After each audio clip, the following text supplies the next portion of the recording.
How you doing? Yeah, man. Wow, we did it. 2017 is here. I'd like to welcome everybody. This is Fade to Black, bespoke radio for the masses. Today's Tuesday, January 3rd. 3 days into the new year, just 362 days left. And I would like to welcome everybody listening all around the world, all across the United States. Hither and thither, to and fro, back and forth, up and down, east and west, north and south, far and near. This is Fade to Black. For KJCR, the Game Changer Network, and KGRA, the planet. I'm your host, Jimmy Church. What is cracking, everybody?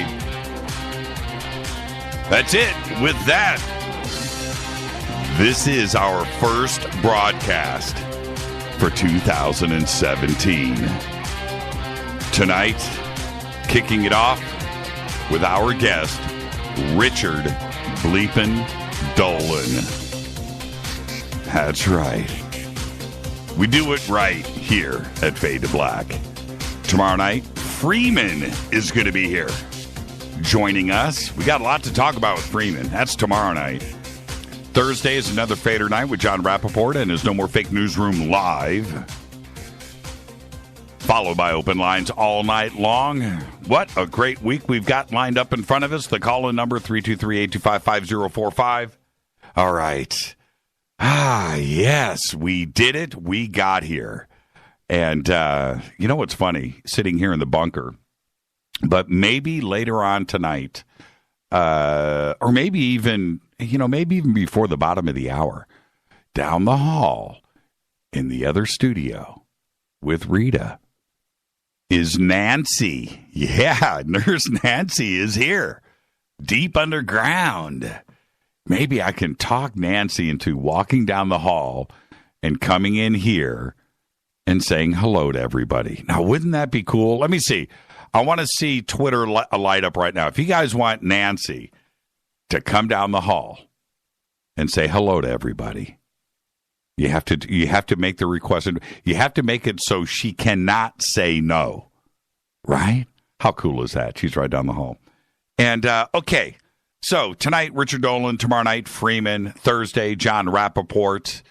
And I was just going to say, okay. So, yes, we took yesterday off. Took it off. And I feel like, you know how it is after a little vacation, right? And I need 2 more days, man. I need 2 more days. I got to tell you, we lit it up over at the house. And I want to give some special shout-outs to everybody that was here. Of course, Nancy was here. David Wilcock was here. Beth Leon was here. Steve Murillo was here. His wife, Pat, was here. Lori McDonald was here with her husband, Wayne. Holly Cook was here with her husband, Mark. And Karen McIntyre was here. And Alex Mastretta. What a night we had at the house. And I'm going to say this.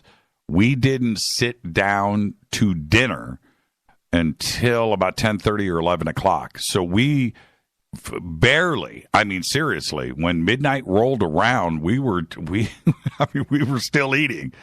And so we stood up, and this is what ended up happening. And if you go over and check out David Wilcock's latest blog over at Divine Cosmos, he said it really well, because this is what he did. He's such a pyromaniac.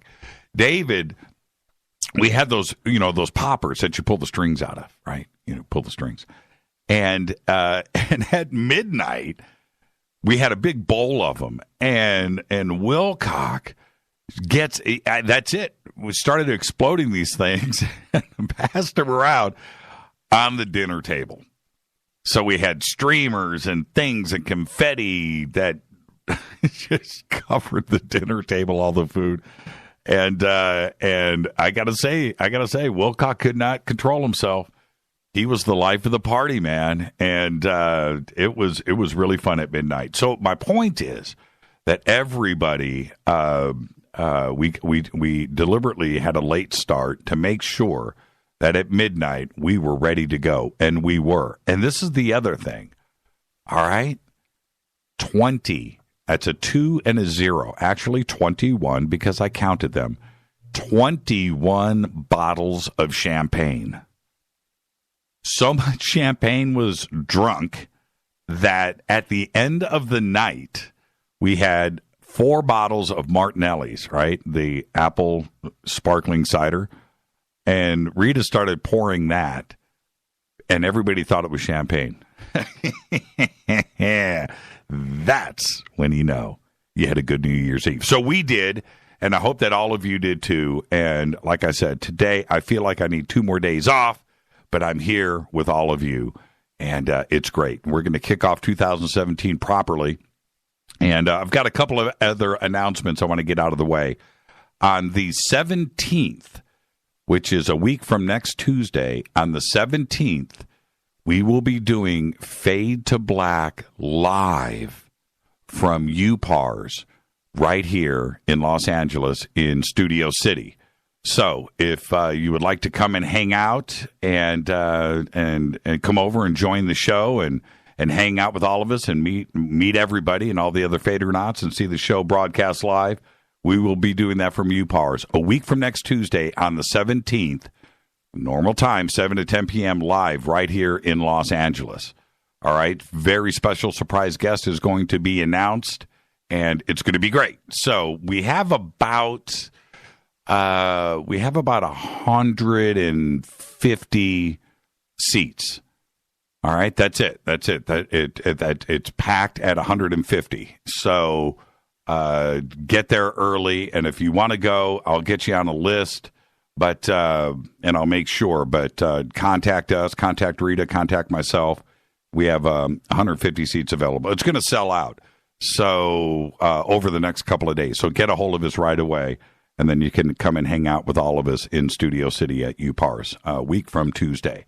With that, follow us on Twitter at JChurchRadio. That's what you want to do, at JChurchRadio. Come and hang out with us over on Twitter. Hashtag F2B is the sandbox. All right. Email throughout the show tonight, Jimmy at JimmyChurchRadio.com. There you go. Any questions or comments tonight for myself or Mr. Richard Bleepin' Dolan? Use hashtag F2BQ. Okay. All right. Let's go. Let's get this show cracking. Please visit all of our sponsors. Life Change Tea, promo code Jimmy. That's all you got to do. Click on all of the banners over at JimmyChurchRadio.com. Life Change Tea, GetTheTea.com. Promo code is Jimmy. River Moon Coffee, makers of the Fade to Black blend. Go visit them. Click on the banner. Promo code F2B Blend will get you 15% off of your order. And, of course, Studio Dome and their Fade or Not special. I get to hang out this month at the NAMM show with the Studio Dome guys. And that's the last week. January is a busy month for us. And then right after that, we roll into the Conscious Life Expo. But this month, obviously, we're doing Fade to Black. Next week, I'm hosting Coast to Coast AM. And then the week after that, we're doing the live broadcast of Fade to Black. The week after that is the NAMM show. The week after that is the Conscious Life Expo. So we are completely slammed over the next 6 weeks or so. The Conscious Life Expo is February 10th through the 13th at the LAX Hilton, also right here in Los Angeles, California. We'll be broadcasting from the Plaza Ballroom on Friday, the 10th.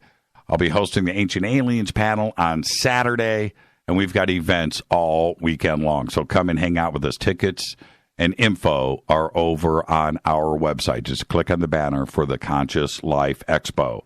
All right, let's get the show cracking. 2017 has arrived. 2016 is behind us. I didn't think it would ever happen. It was a long year. It was a long year. It was a taxing year, I think, on all of us emotionally. But we're here, right? It's 2017.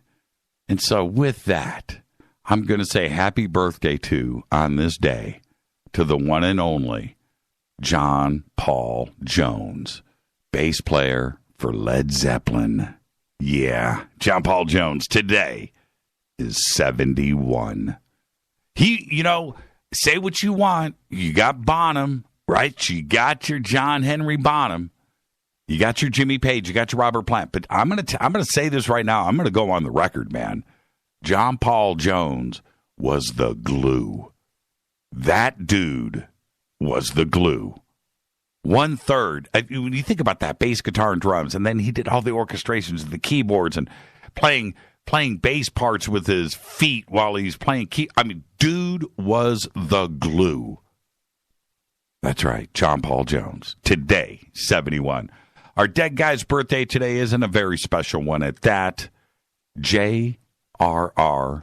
Tolkien, 1892 to 1973. Died at the age of 81. You know, he was an author. Yes, he was a poet, professor. Wrote The Hobbit and Lord of the Rings, The Silmarillion, and was ranked by the Times, the London newspaper, as one of the 50 greatest English authors since 1945, and is widely considered to be the father of modern fantasy. But I say this often on the show, so I'm going to say it here because it applies. Died at the age of 81. From 1892 to 1973. That means J.R.R. Tolkien saw everything from gas lamps in London, right?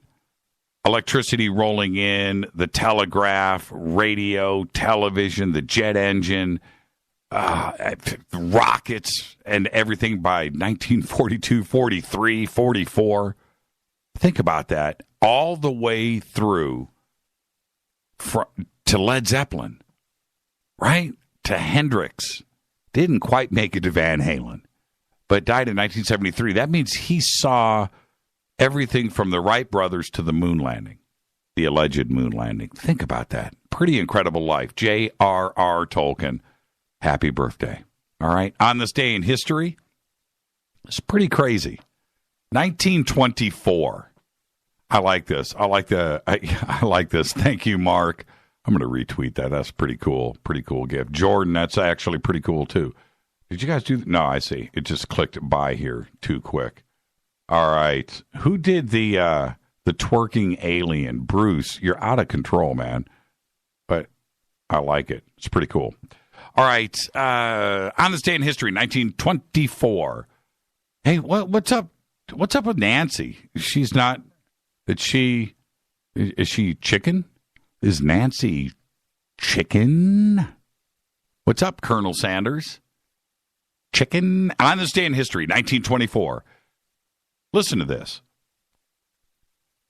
2 years after archaeologist Howard Carter and his workmen discovered the tomb of King Tut near Luxor in Egypt, they uncover the greatest treasure of the tomb, a stone sarcophagus containing the solid gold coffin that holds the mummy of King Tut. Now, 2 years it took them to crack that sarcophagus, to get everything out of there and catalog. Thousands of things were stuffed in that little tomb, right?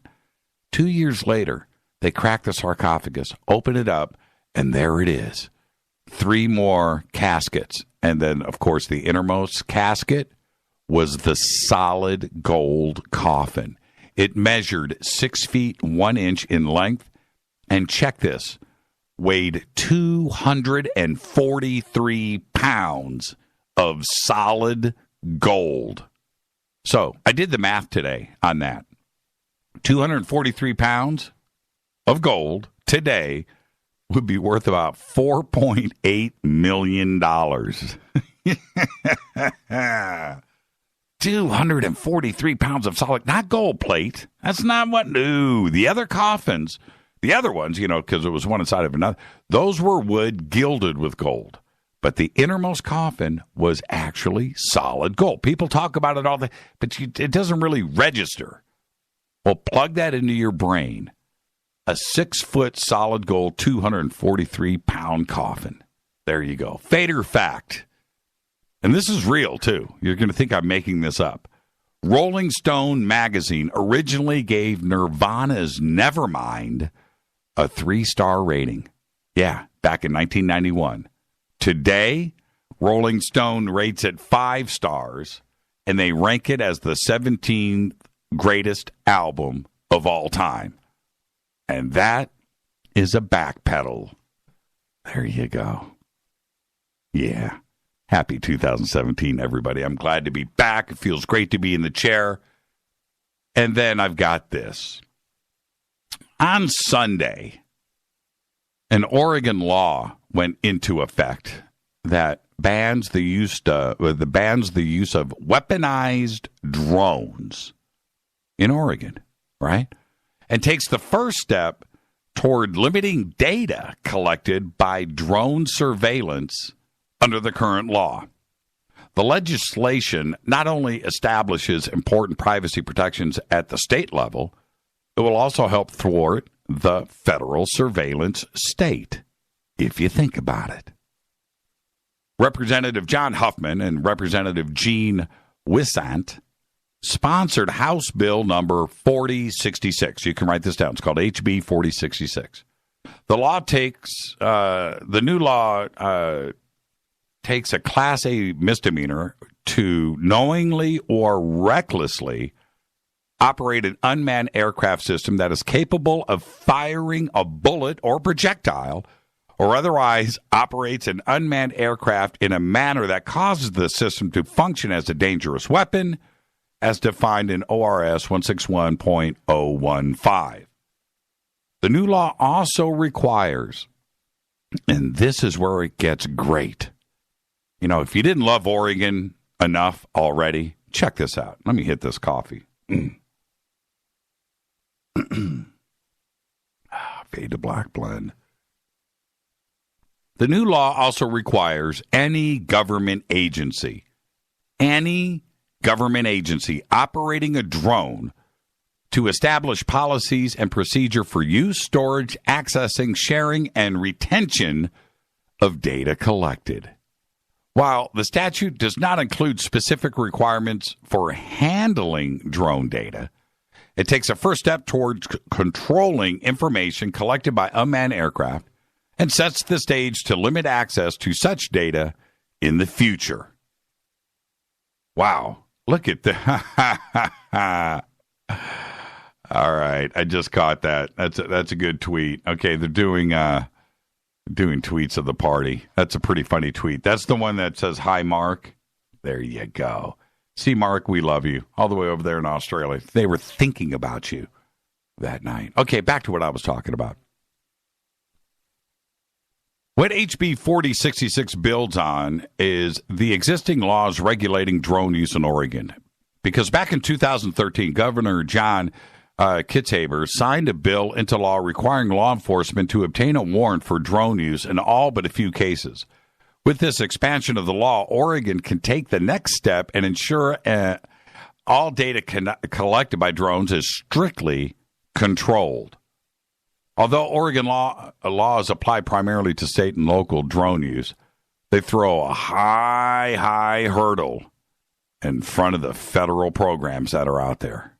Much of the funding for drones at the state and local level comes from the federal government, in and of itself a constitutional violation. In return, federal agencies tap into the information gathered by state and local law enforcement through fusion sensors and a federal program known as the Information Sharing Environment.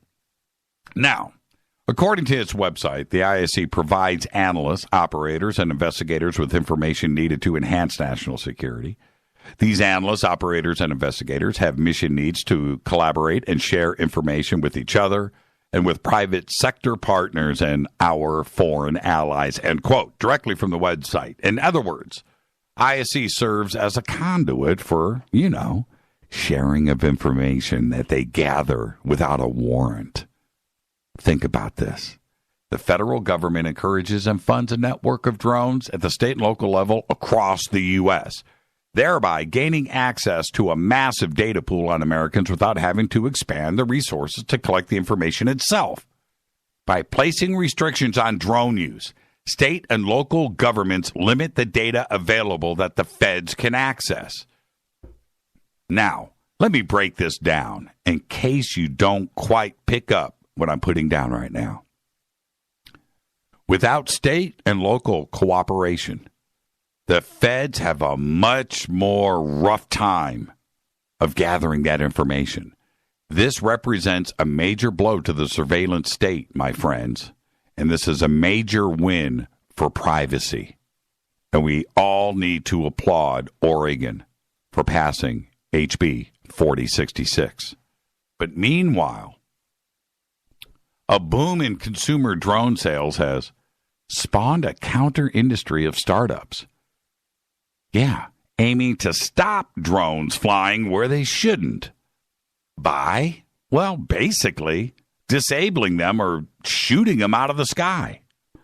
Dozens of startup firms are developing techniques, and I've talked about this all year long. Now it is taking off. I'm telling you right now, you want to make money? You want to start a company? Don't start making drones. Start up a company that will take drones down. That's where the money is. Right now, they're deploying eagles and birds of prey. They're firing gas through bazookas. They're doing whatever they can to take these down. And a lot of them are being used to smuggle drugs or drop bombs or spy on enemies or friends or neighbors or buzz public places. The arms race is fed in part by the slow pace of government regulation for drones. The consumer drone market right now, listen to me, is expected to be worth $5 billion by 2021. $5 billion. Think about it. Last year, it was nothing. $5 billion. The average drone in the United States is about $500. You know, if you get it with high-definition cameras and built-in GPS, $500 a whack.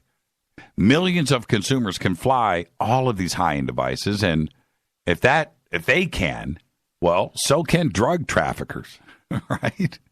Criminal gangs, the paparazzi, anyone with bad intentions.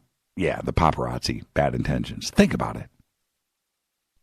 Drones have been used to smuggle mobile phones, drugs, weapons into prisons. How many videos have you seen of that, right? In one case, it triggered a riot. One U.S. prison governor has converted a bookshelf into an impromptu display of drones that his officers have confiscated. This is feeding demand right now for increasingly advanced technology to bring down or disable unwanted drones. At one of the end of the scale, the Dutch National Police recently bought several birds of prey and eagles and some other birds to start up a so-called guard from above. That's right. And you remember, I'm looking at it right here. Look at this video of this eagle attacking this drone right here. That's going to get a retweet. Eagles and drones, man, that is... And you know what's crazy? I don't think an eagle has been hurt yet. That's the... I don't think so. No, drone 0, eagle 1 every time. Other approaches have, nets. They fire nets. Bigger drones attacking the smaller drones. Parachutes, being charged out with compressed gas. Some, like Germany's drone, take a less intrusive approach by using a combination of sensors, cameras, acoustics, Wi-Fi signal detectors, and radio frequency scanners to passively monitor drones without inside of those designated areas. Newer startups, however, are focusing on cracking the radio wireless protocols used to control drones' direction and payload, to then take it over, block, do whatever they can, in some cases even shutting down the video transmission. Singapore's teleradio engineering uses RF signals in its Sky Droner device to track and control drones, and a video feed to confirm targets visually. Drone Vision Inc. of Taiwan, meanwhile, says it is the first to anticipate the frequency hopping of many drones. Their anti-drone gun, resembling a rifle, it's crazy too, by the way, with 2 oversized barrels, coupled with a backpack, blocks the drone's GPS signals and video transmission, forcing it back to where it took off via the drone's own fail-safe features. Drone vision, for example, helped local police down, check this, 40 drones that were flying around Taipei 101, one of the world's largest buildings, and a magnet for drone users. And they did this in one single day. In countries like the United States and Australia, for example, drones are considered private property, yes, and they can only be jammed by government agencies. But in my opinion, first off, you got to get caught, right? You got to get caught damaging this private property. But in most cases, if somebody has got a drone in your backyard, is flying close to a window at your hotel, and you can tell, video cameras looking, you know what? It's open game. It's open game. I think at a certain point, there's private property, and then there's the judge that is going to go, screw your private property. You were using it to do what? And there you go. Case thrown out. Think about it. Drones are going to be huge. It's going to get bigger. And the anti-drone measures, however they are implemented, is going to become just as big of an industry. With that, this is Fade to Black. This is our first show of 2017. Our guest tonight, Richard Dolan. Tomorrow night, Freeman, right here, back on Fade to Black. I can't think of a better way to kick off the year. And then Thursday night, John Rappaport and his No More Fake Newsroom and Fader Night. This is Fade to Black. I'm your host, Jimmy Church, on the Game Changer Network and KGRA, The Planet. I'll be right back with Richard Bleepin' Dolan. Stay with us.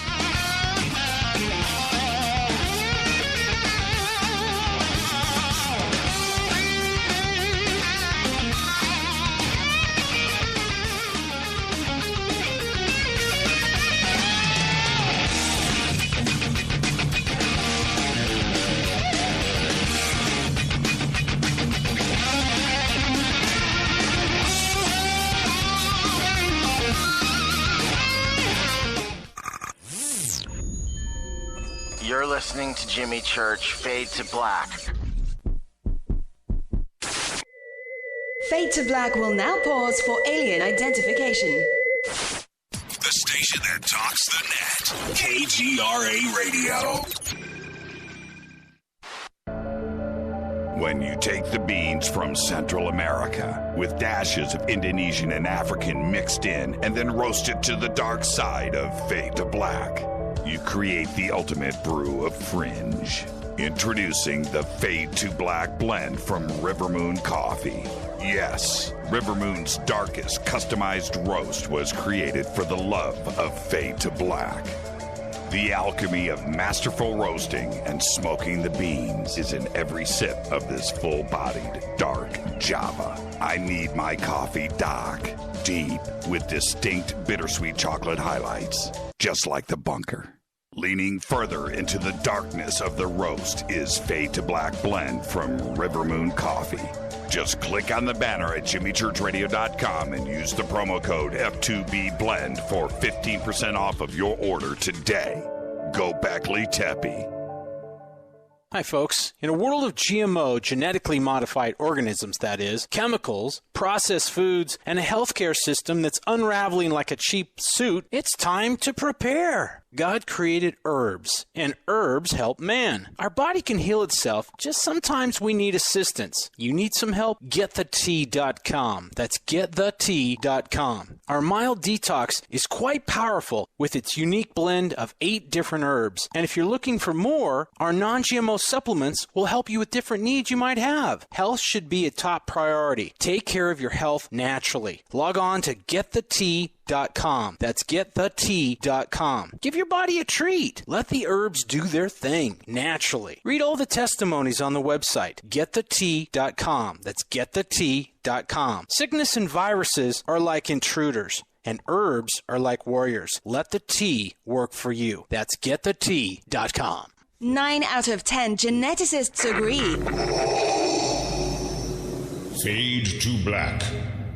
is not your father's radio show on the Game Changer Radio Network and KGRA, The Planet. Hi, this is Chase Klutsky with Fate Magazine Radio, and you're listening to Jimmy Church and Fade to Black on the Game Changer Network and the KGRA digital broadcast station, where the Fadernauts rock.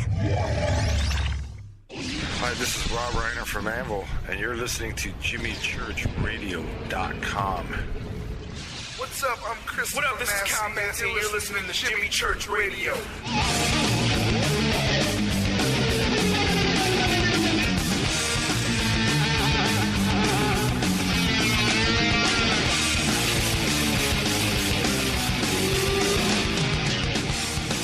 All right, welcome back. Our first show of 2017. Yeah, let's do this. Richard Dolan is one of the world's leading researchers and writers on the subject of UFOs and believes that they constitute the greatest mystery of our time. Richard completed his graduate work at the University of Rochester, where he studied the U.S. Cold War strategy, European history, and international diplomacy. Before that, he studied at Alfred University and Oxford University and was a finalist for the Rhodes Scholarship. He is the author of UFOs and the National Security State, one of the great books ever. He co-authored with Bryce Abel, AD After Disclosure. We're going to touch into that a little bit tonight. And, of course, his latest book is UFOs in the 21st Century Mind. He is allegedly completing another work right now. I don't buy his story. Richard hosts his weekly radio show, Richard Dolan Show. He's got also broadcast in New York on a terrestrial station. We're going to talk about that tonight. Frequent guest on Coast to Coast AM, and is currently featured, of course, on Ancient Aliens, Hangar One with yours truly, and Close Encounters. In addition to his research, his company, Richard Dolan Press, is the go-to for all things conspiracy. He actively publishes innovative books by authors from around the world, and he will be speaking next month right here in Los Angeles at the Conscious Life Expo. I would like to welcome back to Fade to Black Richard Dolan. And also, Richard, welcome back to the show. Contact in the Desert, too, right? Yes. Hi, Jimmy. It's always a pleasure to be on. And thank you for that nice introduction, by the way. That was very, very nice of you to say those things. You know, and you don't believe me that I'm working on my false flag book, but I am. I don't. I don't. I am indeed. You know, when do you think? Working on it today. When do you think it's going to be out? It'll be out in 2017. I don't have a date, but here's the thing about that. So in addition to writing a book on the history of false flags and covert operations, basically false flags, I'm doing a television show for Gaia TV on exactly the same theme. And I'm actively writing episodes for Gaia that I'm hosting. And so what the good news has been, because it's been very tough for me to get moving on that book during a lot of 2016, doing this for Gaia has really forced me to dive into this subject and to get this material done and written. And actually, this is honestly often how I will have to work. Like I need to be forced into doing something, and this project is getting me to do it. So I'm writing the episodes for this show, but this is also enabling me to write the material that will be in the book. So I'm happy about that. Yeah, good folks over there at Gaia, and Jay Widener and everybody that's over there. It's just it's a great company. So I expect great things, my friend. I'm very lucky. I've got a fantastic production team.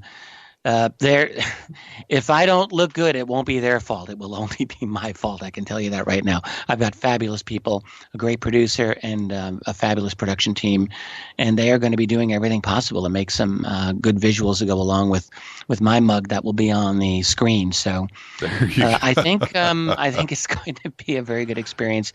I'm very hopeful. We shot 5 episodes already. We're going to do another 10 or so when I return in a few weeks. My goodness. Hopefully with the rest of them, yeah. So that show will be out in the springtime. And this is a unique thing. I really can't say enough about it. I don't think there's anything in the world like what we're creating here and what I'm writing, which is a history of false flags. My focus is 20th and 21st century. I think that's where the action is with that phenomenon. And I'm trying to lay out a historical development of false flags so that we can understand them better when they happen in our own time. I remember before we move on. I remember it was about a year ago, and you and I were sitting talking.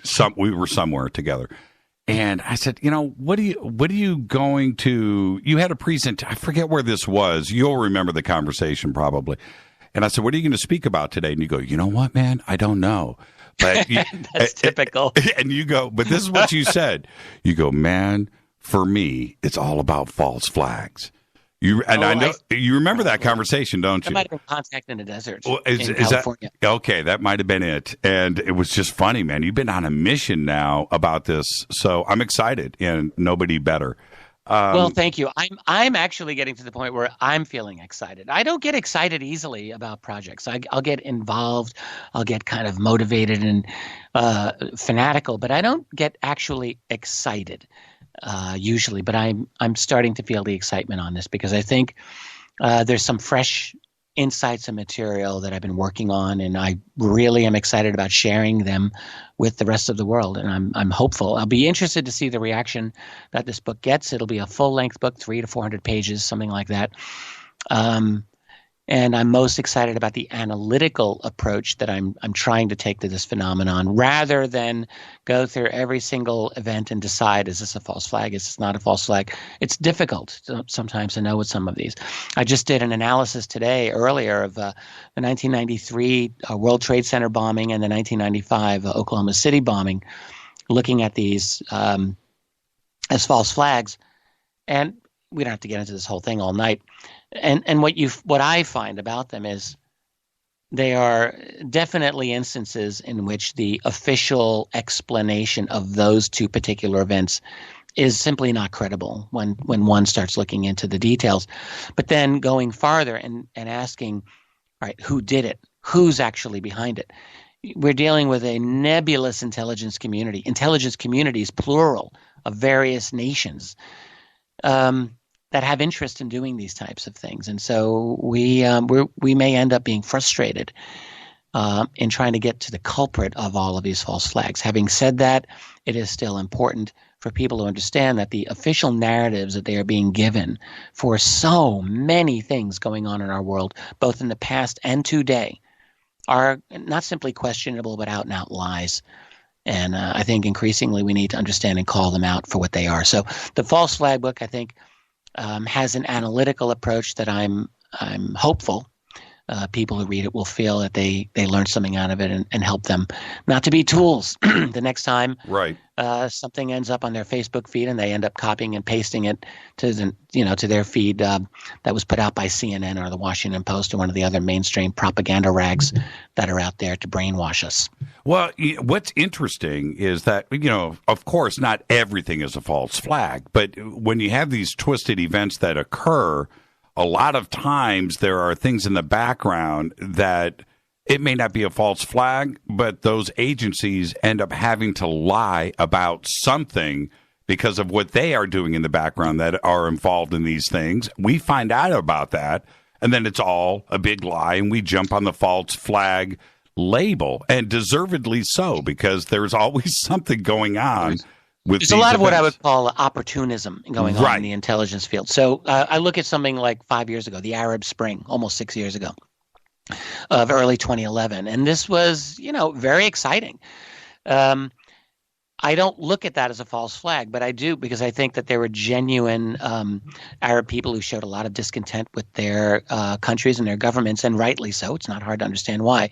But it's also true, it has to be said, that the CIA and U.S. intelligence immediately jumped on that to do their best to corral the Arab Spring and to take it over. And I think successfully did so in certain areas. In Libya, they certainly did that.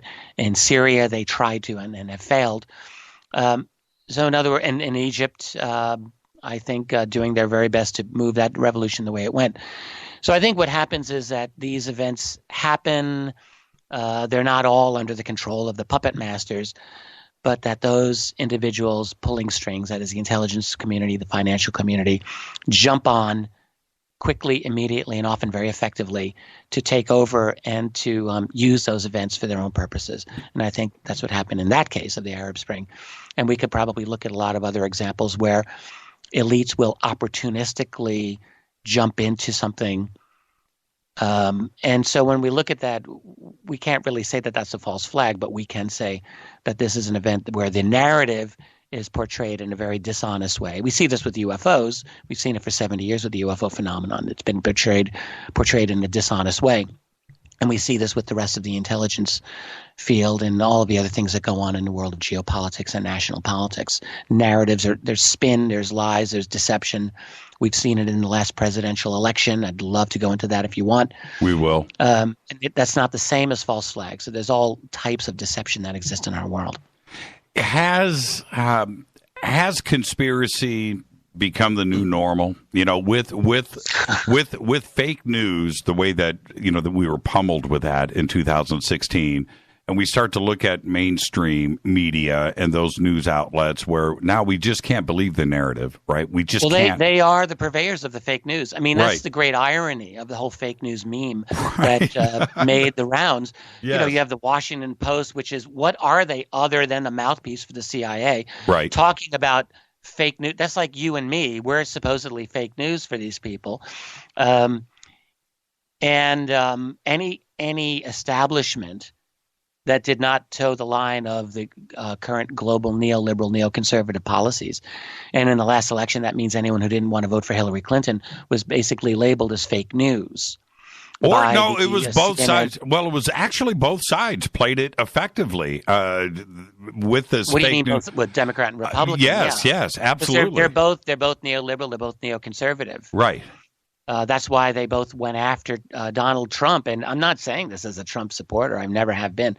But I have to say this. The guy was demonized not because he's a sexist, not because he's a narcissist.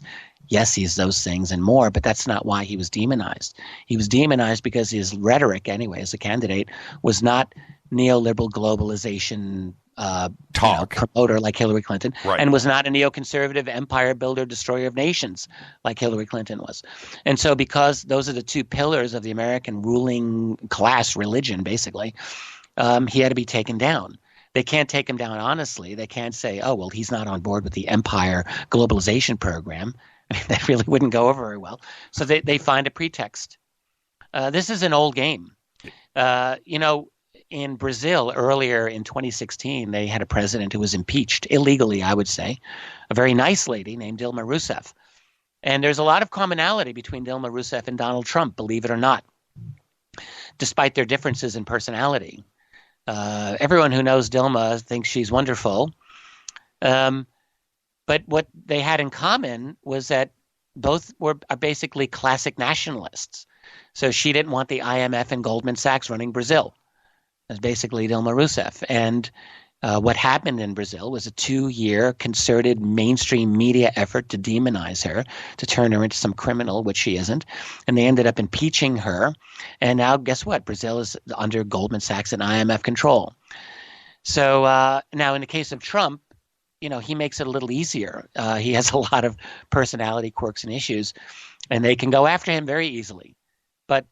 But it's all by indirection. It's all by misdirection. So they went after him because he's not on board with the program. Now, whether he will be or not as president is an entirely different issue, and I don't know because he's not president yet. But I can tell you they went after him as a candidate for that reason. His rhetoric was a threat. It's all. But the fake news meme. I just want to get back to this. Sure. We had this really obscene demonization of Russia, which continues to this day, of course. So President Obama just signed the horrific bill, which is now a law, which essentially creates a ministry of truth, just like George Orwell wrote about in 1984. We now have an office that is designed, supposedly, allegedly, to combat foreign propaganda. It's the Countering Foreign Propaganda and Disinformation Act of 2016. This is the name of the bill. It's just been signed into law. And it seeks to create a government body to coordinate U.S. government-based news and spin, as if we don't have that already through CNN. And, people like Anderson Cooper, who's a CIA intern for 2 summers. Right. We already have it, but now this formalizes it.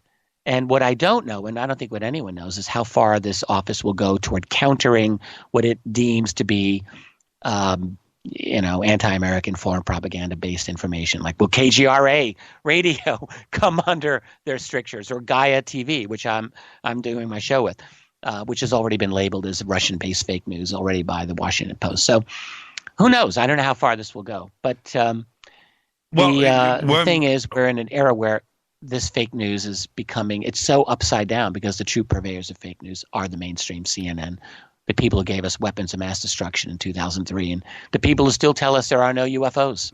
Well, nobody knows the national security state better than you. I mean, you've written and spoken about it on just about every continent. And to that end, I've been really outspoken about drones and drone technology. And not only with the military use, but I'm talking about the commercialization and the high-def cameras that are flying all over the United States right now, willy-nilly, right? Mm-hmm. If Richard Dolan is in July is sitting on his back patio drinking a Mai Tai in your Speedo, whatever you wear, right? And you're relaxed, that right? Lime green Speedo. Yeah. And exactly. on your and you look up, and there is somebody's drone in your backyard with a high def, 1080p camera focused on you on your back patio. What do you do? Do you think you have the right to take that drone out? Yes. I think I do. I think I would have the right to take out a shotgun and blow it out of the sky. Right. To be honest with you, yeah. Because we are... I don't know if I legally will have that right, but I think that morally I would have that right. I know, exactly. And I think that legally now we're going to be combating this in the courts for a while, because the industry itself is only going to continue to grow, right? And now we are going to have this invasion of privacy situation all over. And that I'm a little uncomfortable with this. And I think that the next technology, you've heard it here, but it's going to be some kind of anti-drone defense, right? Some kind of electronic perimeter around your house, or the ability to take control of it. I think that is going to be such a boon of an industry. And going back to how Orwell, effective it will be against increasing photographic resolution in cameras. Who really knows, right? Well, but I think it's a good one. We're moving into a radically different world with radical new technologies every year. Right. It's interesting, just yesterday I was looking over UFO reports for 2016. The year's over now. I like to go every now and then. I go to the National UFO Reporting Center on the web, run by Peter Davenport. I like that site. It's one of my favorite sites. And I like to just go over things that people are seeing and reporting. And by the way, once again, this year he had over 5,416 sightings were reported to his website for 2016. That's actually down over the last couple of years, but it's at about the level of 2011, 2012. We had a big peak for 2013, 14, 15. Seems to be going back down to earlier levels. But my point is, when I look at some of these reports, most of them are really, really difficult to know what you're looking at. And I have no doubt that many of them are now private drones, commercial drones. Some of them might be advanced military drones that are still classified with advanced capability. We're moving it into an era in which when you see something in the night sky that seems unusual, it's becoming very, very difficult to know just what the heck you're looking at. You and I, Mike Barrett was with us last year. We were at Contact in the Desert. And, by the way, I just got off the phone with Mike about an hour ago, and he wanted me to tell you he wants some of your hair. I'm just letting you know. That's really? literally what he said. I think there's some. Where does he want it from? Well, obviously, you know where he I'd like needs to know it. why, actually. Yeah, but- well, you know where he needs it. So, but where he gets it from off of you is a whole nother thing. I'm not so sure where this is going, Richard. But we had a bonding experience. We had our male bonding experience when we were at Contact last year, I have to say. it was great, and so I think I've talked about this enough, so I don't need to get into what actually happened. But you and I, standing there with night vision goggles, we looked up and saw something crazy, and you were slapping me. Give me the goggles, or give me the binoculars. Give me the night vision. And you wrestled them from my cold dead hands, and you looked up and you swore like a sailor. How do you feel about that sighting now, and what exactly do you think that you saw? It was a pulsating, horizontally moving, large light. It was it's not something that you see in the night sky. And it was not visible. I don't recall it being visible. No, it wasn't. It was not. Right. But it was visible with the night vision. And yes, it had a pulsating way about it. It was solid otherwise, and it was definitely something that it was a dominating feature once you saw it with night vision. You know what was funny about that sighting? About an hour before, when you and Barra and I were having our debate, right? And he was poo-pooing everything. And you said, Jimmy, I'm a little jealous. I wish I would have seen what you saw last night. Oh, right. Right? Yeah, and then you had your massively your epic UFO sighting the night before. That was crazy. Still I'm glad really jazzed up about you were talking about all night. Well, and I wasn't alone. That was the cool thing about it. Right? Yeah, but exactly. But there, an hour later, you and Mike and I are watching exactly what I was telling you guys about an hour earlier. And you said you were jealous, and then boom, you got a gift. Well, I had had a night vision experience a few years earlier, and that was actually even a more dramatic one, to be honest with you. And what we had was quite interesting, without a doubt.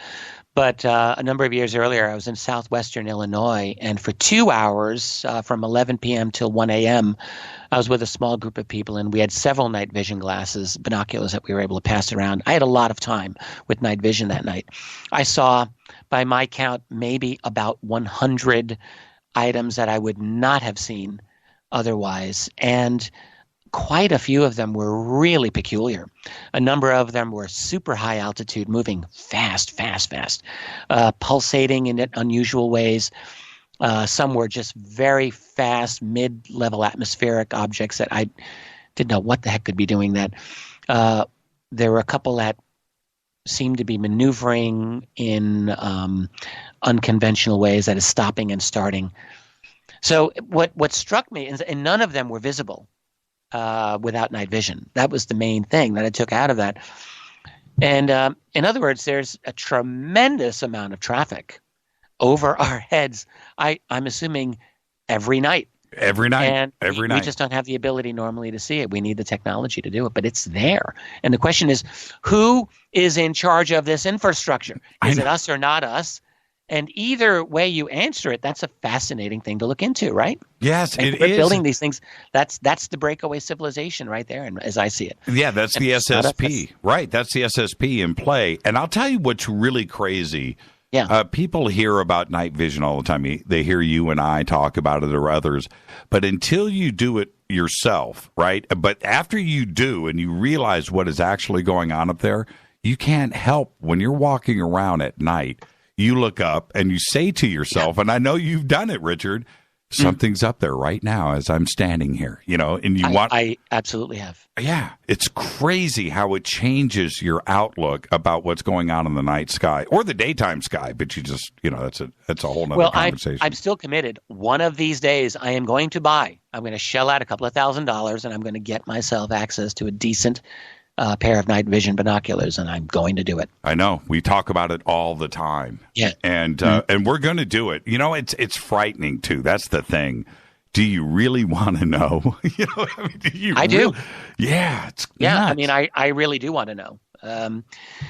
I feel, the longer I've researched the fringe topic of UFOs and all of the other fringe things that have gone into from there.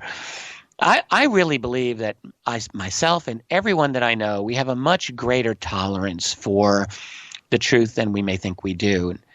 I mean, the truth is a disruptive thing because, as Orwell said, in an age of universal falsehood, telling the truth is a revolutionary act, I think, or an age of universal deceit, I think. Telling the truth is a revolutionary act. And it's an unsettling act. We can often become very comfortable with the illusions that we're grown into, that we're born into. So, there are lots of family and friends that we have who we know this, we can identify it. They're not comfortable with some of the things that we delve into. But I firmly believe that that most of us, the vast majority, 90+% of us, really do have the capacity to get into these issues. And there's a few bumps in the road along the way and some unsettling moments. But I'm in line with the philosophy of the late John Mack, who taught at Harvard University and studied UFOs and abductions. And John Mack really believed that the process of true personal evolution and development required the shedding of the illusions that we were born into. And that's a painful process, but it's an unavoidable one. In other words, everyone is born into illusions and lies about their world. There's, us today and people of the past, there's no exception. And so the journey of going into the truth requires the shedding of those illusions. And that's not simply illusions about your country or your world, but it's illusions about yourself. We have to do it in order to get at the truth of whatever we're going after. And that's it's hard to do, but it's also really rewarding. So I firmly believe in the power of truth. Just as it was said, the truth shall set you free. I actually do believe that. I don't have a lot of faith in a lot of other things in this universe. I do have certain articles of faith, but that's probably my main one. It's a faith in the power and value of truth. So I want to know. With that, let's take a break right here. Our guest tonight, Richard Dolan, and it's so weird. I hate it when my computers yell and bark at me and scare me, but we're okay. Tonight, our guest, Richard Dolan. I'm your host, Jimmy Church. This is Fade to Black. When we come back, we're going to jump straight into 2017, world governments and UFOs. All of that straight ahead with Richard Dolan. Stay with us.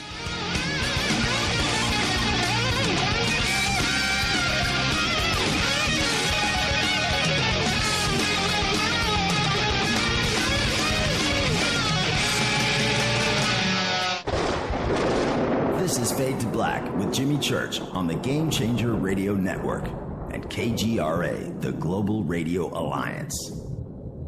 The station that talks the net. KGRA Radio. Hello, I'm Kat Deely, and you're listening to my main man, Jimmy Church, on jimmychurchradio.com. Hi, this is Ray Hobbs here, repping the planet, and you're listening to my good friend, Jimmy Church, Fade to Black, on the Game Changer Network and the KGRA digital broadcast station. How you doing? It's Jimmy here from Zipa. Today I wanted to tell you about my efforts to achieve global elimination of snoring. It all starts with respect. Respect for yourself and respect for others. Listen, you think you're being a nice guy or a nice girl by letting the guy or girl next to you sleep and snore every night. It's the ultimate disrespect to have that happen. You wake that person up and you tell them, go to Zipa.com now. ZYPPAH.com. We're not going to tolerate this, all right? Snoring is not okay. Someone next to you is snoring, you tell them to buy a Zipa. ZYPPAH.com. I know that you're listening to these snoring things and you're thinking, well, it don't apply to me. I don't have these problems. A lot of people are in denial, but it's true. Listen, if you're snoring, you gotta stop it. What you gotta do is get this fixed. Get a Zipa and change your life. ZYPPAH.com. This is Toby Kebbell. You're listening to JimmyChurchRadio.com. Don't hurt me, Jimmy. I'm only little. Hey, I'm Adrian Grenier. And this is Ari Gold. We're of the Honey Brothers. Well, yes. We are of the Honey Brothers. Hey, I'm Adrian Grenier. And I'm Ari Gold. We're the Honey Brothers. and you're listening to Jimmy Church. The Revolution. What's up, Fadernauts? Studio Dome loves Fade to Black and the F2B audience so much that they have put together the ultimate stereo Bluetooth system. They've done it just for you. Man, check this out. The Studio Dome SBB2 stereo system is here. It's featuring 2 Studio Boombox 2 SBB2 wireless Bluetooth speakers, packed in its own custom hardshell case. This Studio Dome system features the very latest in stereo Bluetooth technology. The 2 full-range boomboxes are in true wireless stereo. You've got to hear this. It's amazing. It's just $129 and use the promo code JCRTWS and you'll also get free shipping. It's simple. Just go to jimmychurchradio.com, click on the Studio Dome banner. Go Beckley Tepe.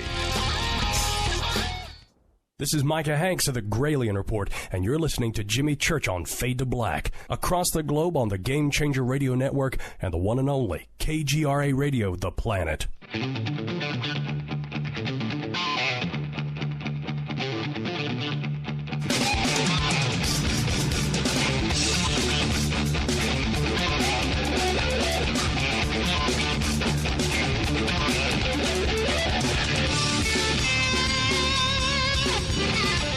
All right, welcome back. Happy 2017, everybody. This is our first show of the year. Our guest tonight, the one and only Richard Bleepin' Dolan. I got to say, he is the author of UFOs in the National Security State. And, of course, AD After Disclosure with Bryce Zabel. He allegedly has a new false flag book coming out here very soon. We look forward to that. Now, Richard, here we are, 2017. Now, we're going to get to 2016 and the year that was with Hillary and Podesta and that bright outlook that we had 12 months ago. That has severely changed. Yes. Now here we are with Mr. Trump, who is just, what now? I can't believe it. What, 17 days away? 16 days away? Yes, the January 20th, so that's 17 days, right? Yeah. What do you think? I hate to use that big D word, disclosure, but you put it on the cover of a book, so with you I can say it. Mm-hmm. What do you think? I wrote a little piece, an article on Donald Trump and disclosure the day or two after he won the election. I don't know what prompted me to do it. I think it was prompted by the whole year of being subjected, and I'm going to use that word, to the claims by many of my colleagues, many of whom I have great respect for as well, but who believed strongly that Hillary Clinton and her campaign manager, John Podesta, were planning some kind of UFO disclosure. And I'm just telling you, Jimmy, this is something I never believed. I was very vocal about it all year long. I'm sure people could collect many, many clips of my statements to that effect.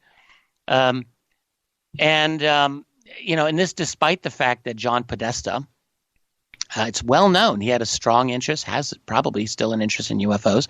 Back in the 90s when he was Bill Clinton's chief of staff, had a strong interest in the X-Files, and this is well known. We know that in 2002, after he left the White House, he spoke at the National Press Club on the matter of UFOs and talked about the rightness of disclosure, not simply as the ethical, moral thing to do, but the legal. It's because it's the law. In other words, having transparency in government. So these are great things, and I'm certainly not trying to diminish any of that. But, here's the problem, part of the problem with the UFO research community and UFO community at large is that we are willing, or many people are willing, to fall in love with the latest, greatest political power player who says the nicest little thing about this subject of UFOs. Because everyone in the field seems to be so desperate for official recognition and acknowledgement that they will latch on to anyone who has a nice word for them. And that is a sign of desperation, and I would like to think we're a little bit better than that. So we've had this love affair, I say loosely, with John Podesta for all of these years. He did a New Year's Eve hashtag disclosure tweet a couple of years ago. Greatest disappointment of, I think, 2014, no hashtag disclosure. So now I ask myself, why would John Podesta, one of the most savvy political operators in the world, push the UFO disclosure line as he has done. And furthermore, while Hillary was running during the campaign season last year, on a couple of occasions, telling the local press media to ask Hillary about UFOs. I mean, he wanted this subject out, at least sometimes he did, from time to time. At the same time, we now know he was in communication with rock star Tom DeLonge of Blink-182 throughout much of 2016. And through Tom DeLonge, they were in contact with some very interesting generals and aerospace executives with Lockheed Skunk Works. So all of this we now know. Having said all of that, I never believed for an instant that there was ever a plan by John Podesta or Hillary Clinton to do a disclosure on UFOs. And I certainly never agreed with my friend and colleague Stephen Bassett that President Barack Obama would do a 2016 disclosure to take the credit for this and to preserve his legacy. Turns out his legacy is simply to establish a ministry of truth, a.k.a. Like George Orwell had. That seems to be the last legacy of Barack Obama. Well, let me jump in. Why? Sure, jump in. Why? I want to finish my thought, but you jump in. But the question, I don't want to let this go, is why would you think that it would never happen through Podesta? You said that it wouldn't, but why? Yeah, I will tell you why I believe. Because John Podesta and Hillary Clinton particularly, these people have a lot of skin in the game. And what I mean simply is these are people who have been political power players for the last quarter of a century, actually more, if you go back to the governor days. They cannot be. There's no way that they are naive enough to think that disclosure is not the ultimate disruptor to the establishment, which it is. There is nothing, not even the truth on 9/11, and that's pretty darn disruptive. Right. But not even that will be as disruptive as disclosure. And the only reason I feel I can say this is I did write a book on exactly what my co-author and I felt would be the likely repercussions of disclosure of UFOs. And our conclusion was that it would be the ultimate disruptor. I mean, however you want to look at it, politically. How? Seriously. It's not simply a matter of a president going in front of the nation and saying UFOs apparently are real. That's the easy part. The tough part then is fielding the questions, not from the compliant media that just rolls over, but even in this case, they would have to be forced to ask some hard questions like, how did you keep this secret all these years? And, of course, the real question is, what does it say about the corruption of our major institutions, our mainstream media? Where have they been? Clearly, they've been working with the government and national security community. A child could figure that part out. The political community, which obviously was in the know. The academic institutions. In other words, all of our institutions that we have come to rely on as citizens for an informed world, all of them become complicit in a lie that has lasted an entire human lifetime. So that's just the beginning. Then it gets better. There'll be people asking questions about classified technology, recovered bodies, recovered technology. How far would disclosure really go? Would it go into the fact that we've got a secret space program? The farther you go into this reality, I mean, there are people in this world, in this country, who have, a childlike obedience to authority, but not everyone does. And there would be many, many people in this nation and in this world who might be very angry over having been lied to and might initiate lawsuits in all kinds of ways. People have had abduction experiences and have been ridiculed into silence and have lost their jobs and careers and families over the fact that they've talked about UFOs when, in fact, the U.S. government and military have known that this is real. You think there won't be lawsuits? Or military contractors who were locked out of exotic technology and lost bids that other companies did not lose out because they had access to the classified technology that derived from elsewhere. There's a lot of opportunities here for disruption.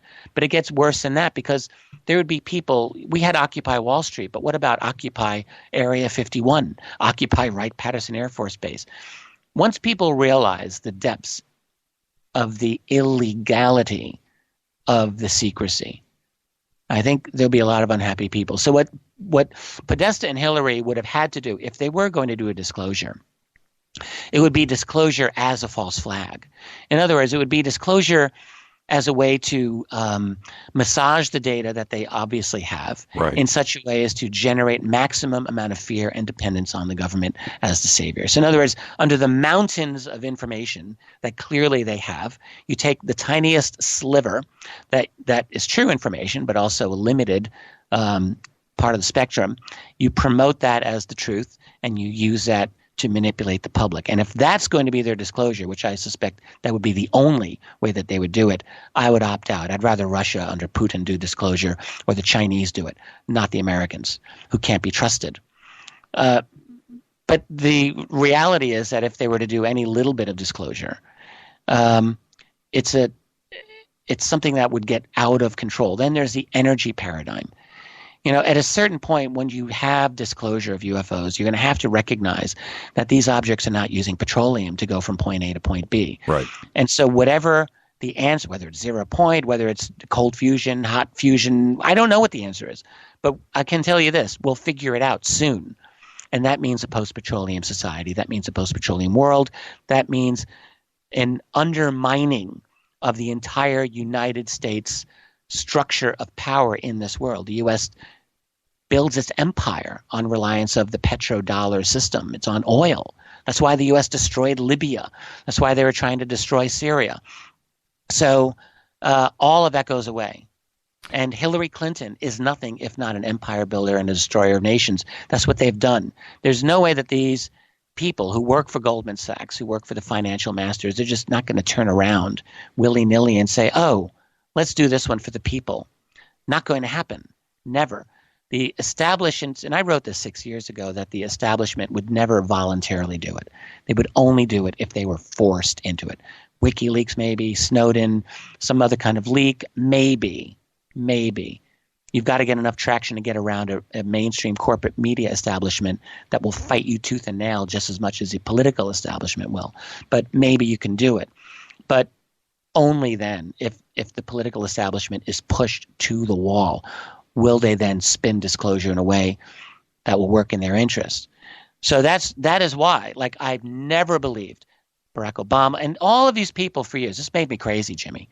Back in 2008, 2009, 2010, a number of high-profile people claimed they had inside sources that Barack Obama was going to disclose.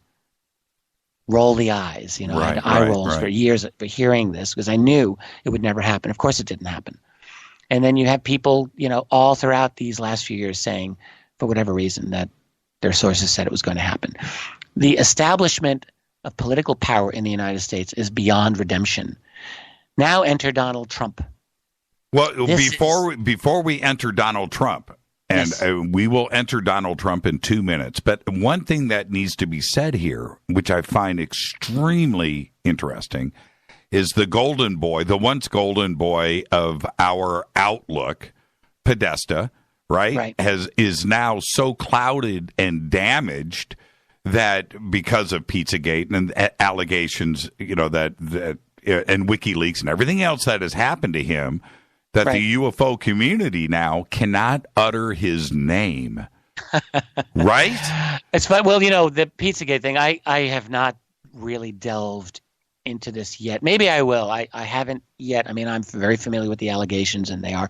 It has. Let's say this about the whole idea of what's being talked about there: the corruption, the deep corruption of the ruling elites, and we're talking about pedophilia and everything else associated with that, Jimmy, and Satanism. Right. These are claims that have been directed at the top of our hierarchy, not for years, but for decades and generations. You go back to the Franklin conspiracy book of the 1980s. You go into the Kathy O'Brien stories, The Transformation of America. Right. These are not provable in the official establishment, but these are claims that have a great deal of detail to them. And even the rituals at Bohemian Grove make you wonder what exactly are these people doing. Right. There's some very bizarre things that our social betters seem to be doing. I mean, the rituals at Skull and Bones, for goodness sake. So I don't know about Pizzagate, but I do know when you look at the WikiLeaks Podesta files, which are massive, they don't speak well about him. I mean, they don't speak well about Hillary. And the reason is they show very clearly the the cynical snarkiness that they had, for example, about Bernie Sanders. Right. The guy who could have beaten Donald Trump in the election, by the way, but they subverted him. They corrupted the Democratic Party establishment, which they had no right to do, and they destroyed the candidacy of a guy who was really better than they were, and certainly got the enthusiasm of the public in a way that Hillary Clinton could never do.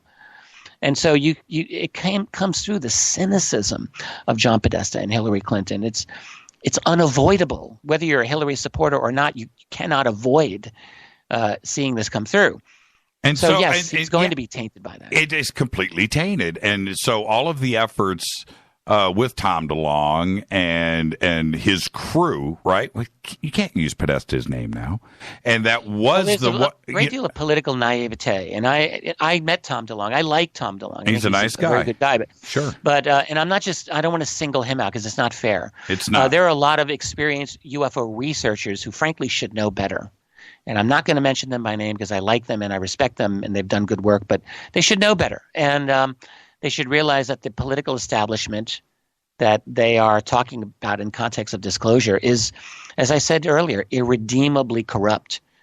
And, for someone who hasn't really delved into it, maybe that sounds like a lot of hyperbole, but I can say very confidently it is not hyperbole. The level of corruption that has taken over the American political system. That's why I titled my first two UFO books National Security State. Right. It's not simply a democratic Republican type of system that we have. It is something different, and it's subverted by degrees, and since 9/11 by a lot of degrees, the kind of very, really wonderful form of government that was created here.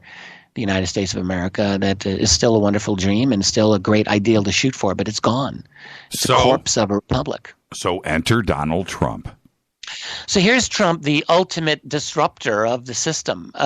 He's an insider, clearly, in the sense that he's a billionaire, made a lot of money through the system. He's been very open about talking how he's gamed the system, we might even say, to make his money. The thing about Trump that made him have his Teflon coating was really two things. One is his absolute, almost absurd level of openness about saying things, and the other is his narcissism. That's actually his Teflon coating. I know, right? I almost laugh, but the narcissism is what saved him from 18 months of straight-on cultural shaming. To the extent that we've never seen anything like this in our lifetime, where the media establishment and the power establishment literally made it so that you would be shamed into saying a nice thing about this man. And he was carpet bombed. Yeah, he was carpet bombed for 12 months. I would say even a little bit more, but absolutely for the last 12 months, without a doubt. And it's not that we have to like this man, but I would say to people, all right, if you really think that he's the next incarnation of Hitler, which many people seem to believe, ask yourself why you believe this. You're reading the Washington Post, CNN, New York Times. We're people, most of us, who will challenge the established narrative 99 times out of 100, but we're not going to challenge them on this. When the Washington Post, which is the ultimate tool of the CIA, would come out with 2 to 3 headlines a day, literally a day, about how hard Trump sucked. Oh, the New York Times and CNN, they just went after him. You got to wonder, what is the agenda here? I took my own research, and I started to wonder, Washington Post would accuse him of saying this particular thing or that particular thing. And I started eventually to research and look into this on my own and listen to the speeches and read what he had to say. And I would find almost always that what he said, this is a trash-talking New Yorker, okay? I grew up with trash-talking New Yorkers, so I kind of understand this. But they were almost always taken grossly, not even a little bit, but grossly out of context. And I just started to find it offensive because I don't like being deceived and lied to by the media establishment. There's very few things that offend me, but being lied to offends me. And so I just started to think, what is the agenda here? And I think the agenda is, as I said earlier, he talked out against the war in Iraq in 2003, and maybe not as he stated before it happened, but he did talk against it very early on, earlier than most people. And he's talked against the destruction of Libya, and he's talked against U.S. policy globally and the hostility toward Russia, which I completely agree on all of those points. And I think, well, it's much more reasonable than Hillary Clinton's war-making policies. I mean, this is a woman who wanted to do a no-fly zone in Syria. People don't understand. They have almost no understanding of what's actually going on in Syria. We talk about a civil war. It's not a civil war. What happened in Syria is that the United States and its allies funded outside jihadists, head-chopping Islamic fundamentalist jihadists who went into that country to disrupt it. Imagine if you woke up one morning and some extremists blew up the local hospital or school or killed local people and started taking hostages and made it so that you couldn't go to work in the morning because you were afraid, or you couldn't go shopping or send your kids to school. And the whole society gets shut down. And then you realize they're being funded from outside sources. And they start destroying the civil fabric of your society. Because that is exactly what the U.S. did to Syria over the last 5 years. But the mainstream media slavishly followed the Washington line. And this is why people are confused to this day over what's happened there. Hillary Clinton, along with the rest of the Washington establishment, were deeply upset that Russia went in to save the Syrian people, the last secular civilization in that region, where women could wear what they want and go to school and do their thing and not have to worry about Sharia law, where Muslims got along with each other, where Muslims and Christians got along, and Muslims and Jews got along. Not anymore under the black flag of the Islamic State. That's not the case. Russia, at the last minute, when Syria was hanging on by their fingernails, in September 2015, Russia, Putin, announced to the world, up above board, totally legally, that he was invited by the government of Syria for the Russian military to help, and they have helped. And they have turned the tide. And Russia, and only Russia, along with Iran and Hezbollah, have turned the tide and reclaimed Syria for Syrian people. And Aleppo, which the U.S. media establishment got hysterical over because Syria was about to liberate it and did liberate it. They don't know what to do. But Aleppo celebrated Christmas a few days ago. What a wonderful thing. What a beautiful thing.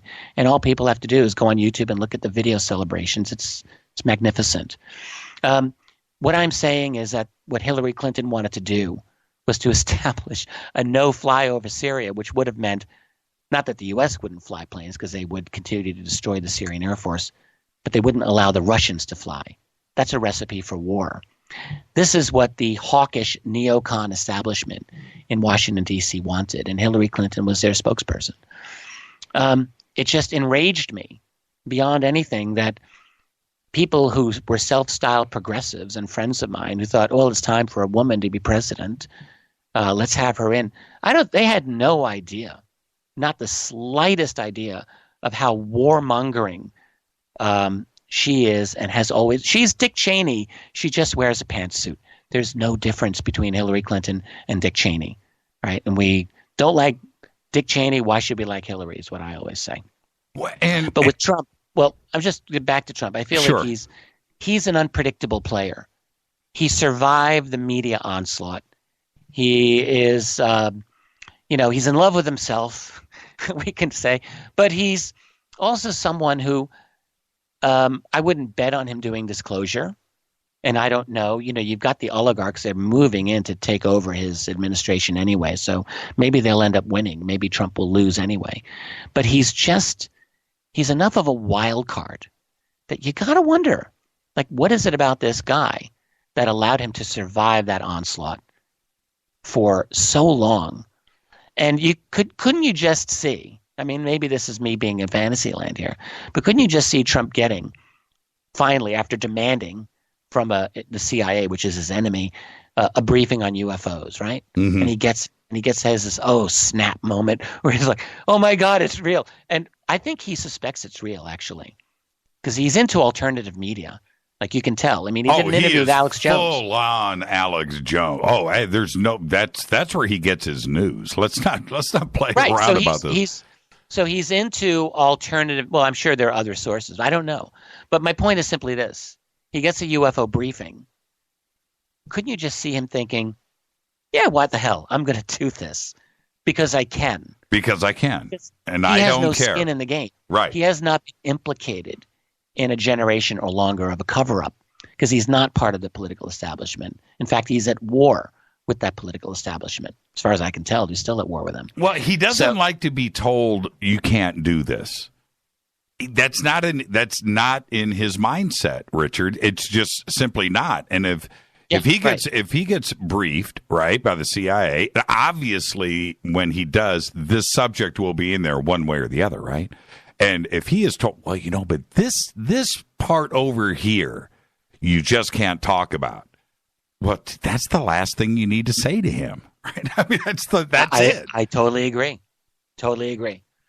I need a press we're speculating conference here. We don't really know, but I have to say it's a greater shot than if Hillary were president. I think he's a better chance. I mean, you're probably better off buying a lottery ticket than either, but I still think he's a better choice, a better chance for disclosure than Hillary would be. Yeah, that's an interesting way of looking at it. Let's go ahead and take a break here. And when we come back, Richard, what I want to go back and address Hillary on the subject one more time, because why go so public like she did and drop the UAP vernacular? Let's do that. Yeah, let's talk about that in one short break. Richard Dolan, 2017, kicking it off right here on Fade to Black. We'll be right back.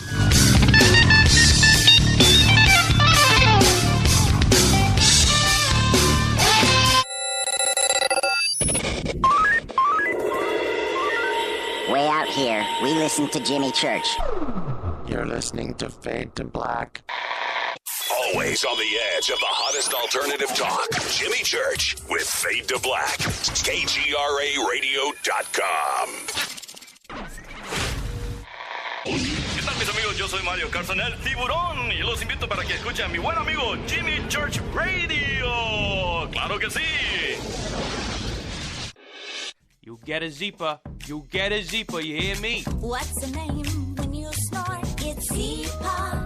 Zeepa. It's the thing we're craving for. It's Zeepa. Zeepa. You can't sleep all night. Zeepa. Zeepa. And wake up feeling right. It's Zeepa. Zeepa. Makes me love my husband more. 'Cause he no longer snores. Zeepa. Zeepa. It's Zeepa. Zeepa. Zeepa's different than any other device because it actually works. A lot of these other devices, they just bring the jaw forward. That's it. However, the thing that makes Zeepa different, it stabilizes the tongue, basically, with this elastic band. But right here, Jimmy's telling you that this is a unique device. Go to Zeepa now, buy it, and stop the snoring. Get a Zeepa, ZYPPAH.com. Zeepa.com. That's ZYPPAH.com. Oh, fall. My favorite time of year. Cooler temperatures and, well, let's be honest, layers. Lots and lots of layers. Look, I get it. We all have that favorite hoodie. Matter of fact, I've got a few favorite hoodies. You should wear yours. Enjoy it. I do. But I stay focused on my health year-round. And for me, I take Nature's Youth RSF from nature'syouth.com. Nature's Youth RSF from nature'syouth.com. I eat right, control my portion sizes, still maintain a commitment to regular fitness, and I get plenty of rest, and I take Nature's Youth RSF. It's okay to cover up your beach body for a few months, but don't just forget about it. Nature's Youth understands exactly what it means to provide top-quality health products, and Nature's Youth customers not only improve their health, they know they're also providing their body with the right nourishment to maintain peak performance levels and fight the aging process. So layer up and get started today with Nature's Youth RSF. nature'syouth.com. Simple to use, even simpler to order. Go to nature'syouth.com. That's nature'syouth.com. You are listening to Fade to Black with Jimmy Church on the Game Changer Network. Oi, oi, I'm Reese Evans. You're listening to Jimmy Church. This is Revolution.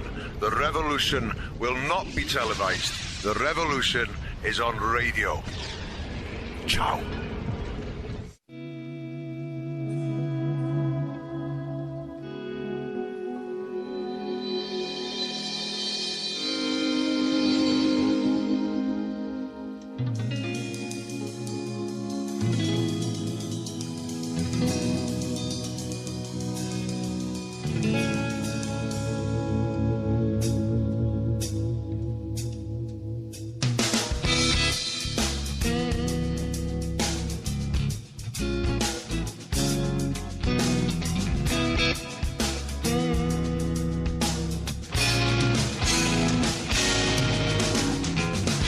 All right, welcome back. Fade to Black on the Game Changer Network and KGRA, The Planet. Our first show of 2017, kicking it off with Richard Bleepin' Dolan.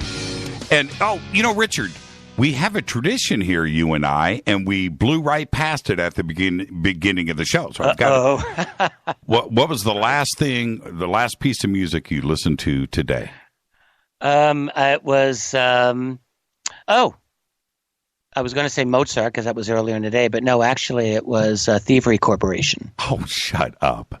Yeah, seriously. So that's what I'm talking about. I was listening to the Richest Man in Babylon album, and then something after that. I had a couple of them on. Wow. See, that's the thing. The audience, your fans out there, they see the intellectual, but they don't know how cool you really are. Thank you, my friend. Man, you are cool. The money I gave you before the show really paid off. Yes, it does. And I just hope the check is good. One of the funniest moments that I had with you, like Eva, we've had some great times, but was up in Sacramento after the conference was over, and we had that after party, and you were dancing to rap in the what do you call that? The valet area. And I was like, Richard, I might have just been busting a move. I don't think I was actually dancing. You had some steps. That's a scary thing. You had some steps, man. For a white guy. I'm very upset that you've let this out. Now I'm going to be accosted. Yeah, people who are going to be expecting things out of me that are probably not a good idea. Yeah, the next thing you know, Richard, I heard you on Fade to Black. I want to see you dance to Rage Against the Machine right here, right now. Well, I love Rage Against the Machine. Yeah, man, nothing better.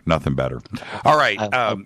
Okay, so back to, when it comes to when Hillary, this is the thing. Yeah, the book, I get all of that. But when she dropped that UAP bomb on Kimmel, I sat back and went, you've got to be kidding me.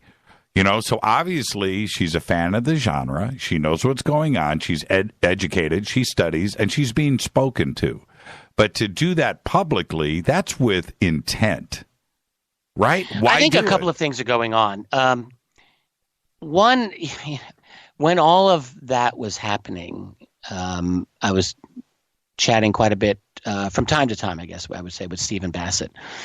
And it was Steve's opinion. And, at the time I thought this was maybe a bit self-serving, but now I actually think I agree with him. Steve believed that at least part of the reason that Barack Obama and Bill Clinton and then later Hillary Clinton went on the Jimmy Kimmel Show and talked about UFOs was because of his own effort to publicize Hillary's connection with the Rockefeller Initiative, the so-called Rockefeller Initiative of the early 1990s. And just a little history for people. When Bill Clinton became president in 1993, billionaire Lawrence Rockefeller, who did have a strong interest in UFOs, did make efforts into the White House to try to get the Clinton White House to have some kind of openness on the UFO matter. And toward that end, we know for a fact, due to the efforts of Grant Cameron and his research at the Clinton Library, we know that Hillary Clinton met with Lawrence Rockefeller at his home in Jackson Hole, Wyoming. And they clearly talked about UFOs. She was holding a book by astronomer Paul Davies about Are We Alone in the Universe? It's obvious that it was out there. And Steve Bassett, all through 2015 and 2016, knowing that Hillary was going to run for president, did his best to get that issue out there. And he started to get some media coverage. Mother Jones did a piece on Hillary, and Steve himself was interviewed a number of times by mainstream groups about Hillary and UFOs. And so if you're Hillary Clinton and John Podesta running this campaign thinking, this might be a problem from a public relations point of view, we have to find a way to deal with it. And so I think they did the smartest thing, which was to kind of deal with it head on. And they dealt with it through Jimmy Kimmel, through the form of humor. So Bill Clinton goes on, Barack Obama go on. They're both getting lots of jokes about the UFO issue. Jimmy Kimmel's funny. He does his little shtick about if he were president, first thing he would do would be to look into UFOs, and everyone laughs. And by dealing with it in a humorous way, I think they were kind of disabling the issue just a little bit. Then Hillary Clinton comes on, and she's asked the same question. And she tries to correct him on terminology. Of course, she mispronounces UAP. She mispronounces unidentified aerial phenomena, but we'll just forget that part. She did use specific terminology, not UFO. She said UAP, which is true. She said this is how much of the military community does talk about it. That's actually true. So she was demonstrating to the world that she knew something about UFOs. So that's interesting. But what was really happening there? Then she goes on and gives a lame talk about, well, we have to find out. We don't really know what's going on. Wrong. I'm sure they know exactly what's going on. But and then she says, oh, well, we'll have to go to Area 51 and get some answers, as if this is where you go. I mean, honestly, I think she could have done a little bit. Well, I could have done better. You could have done better. A lot of people, but we're not running for president either. The point is this: Hillary was able to talk about UFOs in 2016 because this is not 1996. If this were 1996, that word UFO is the kiss of death for a political candidate. But we've gone through 20 years of the web, 20 years of social media and connectivity, and the fact is, it's not the same thing anymore. So you talk about UFOs in public, and there will be people who might disagree with you, but the ridicule factor is it's just not what it used to be. It's just not. And I think that Hillary and John Podesta realized that there are votes out there. There are people who are interested in UFOs, and you can now court that vote without getting tarnished. I mean, even in 2008, Dennis Kucinich, was ruined in his presidential candidacy because it had come out that he had seen a UFO, a triangle, back in the 1980s with two other witnesses, no less, and it was a good sighting, as a matter of fact, and that still destroyed him. I mean, Chris Matthews and Hardball just tore him a new one. That was but a planted era now. That was a planted question too to take him out. They didn't have to do that.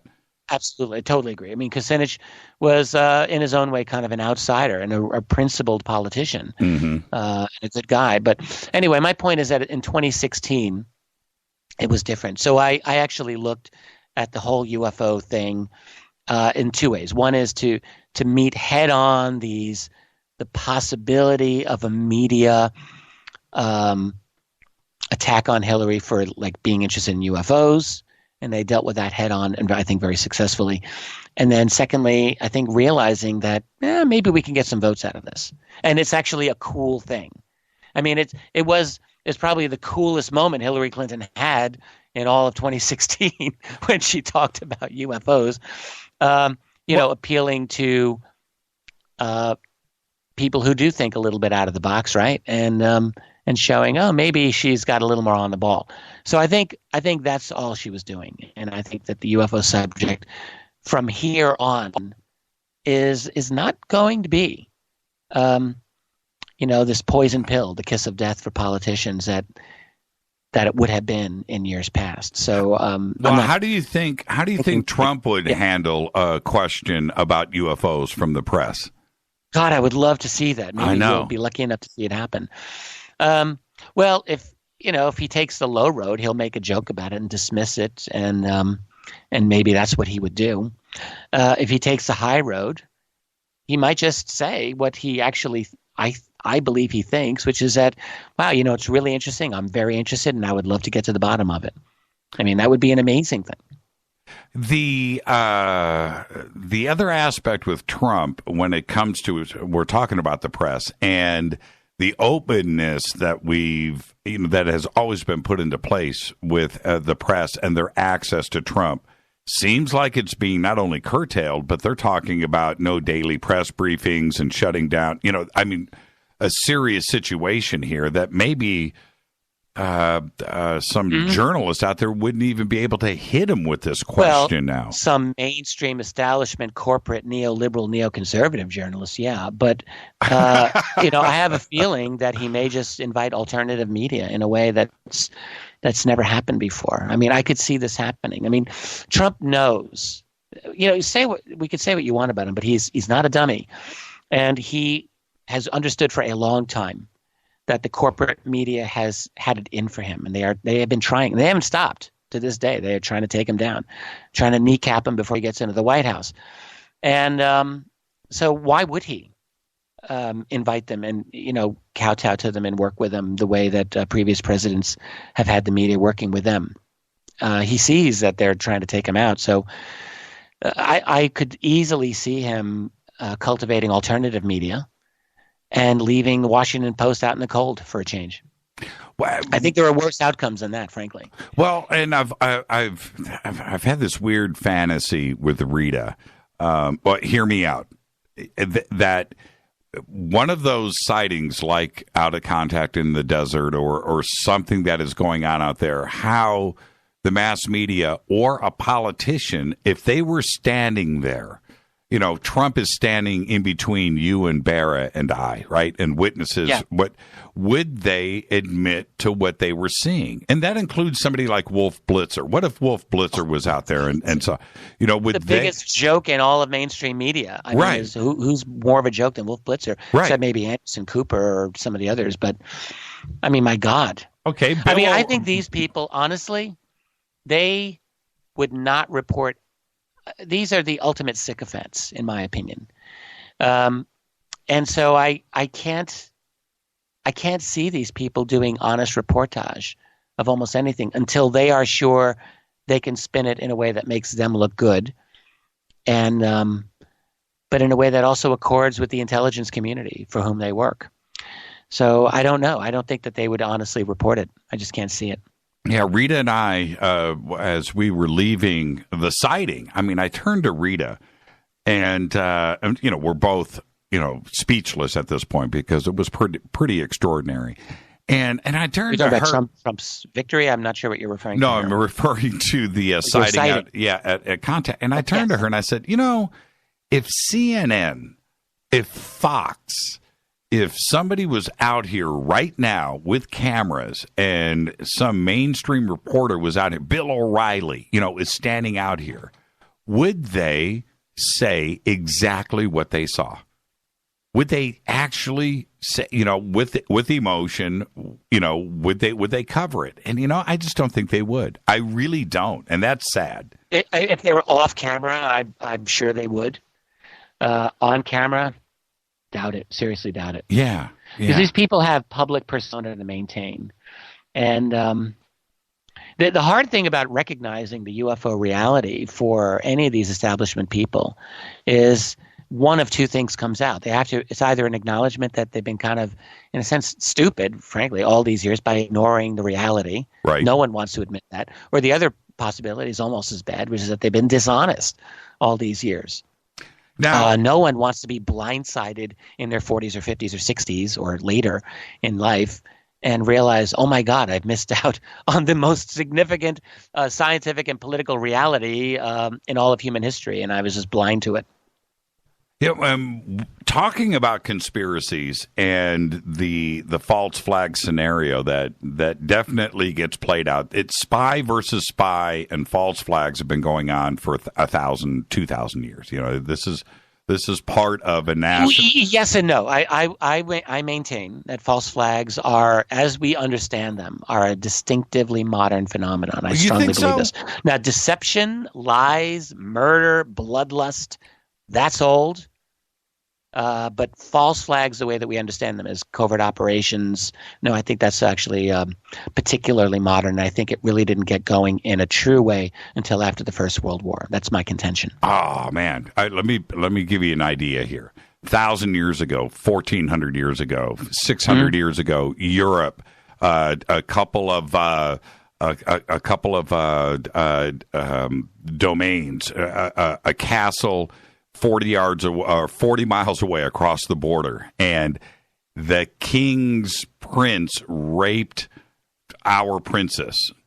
A reason for invasion. Making things up.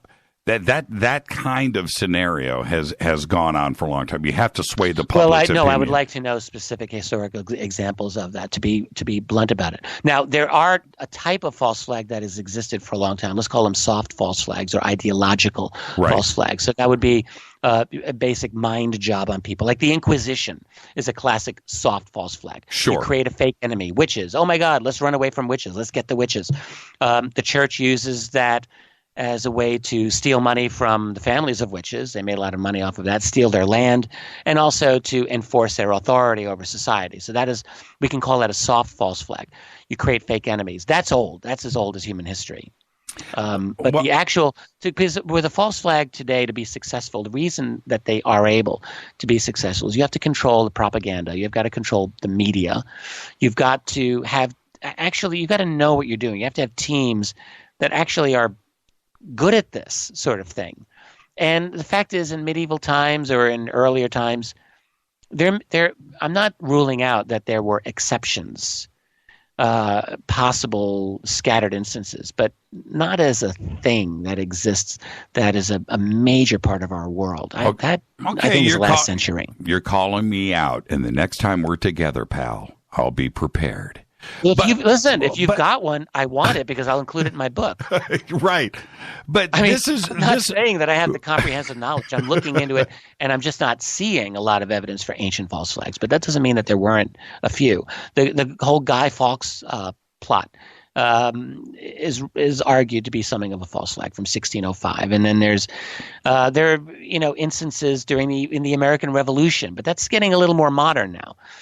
Going further back, it's very tough to find them. I mean, people say, well, what about the Trojan horse? I'm like, that's mythology.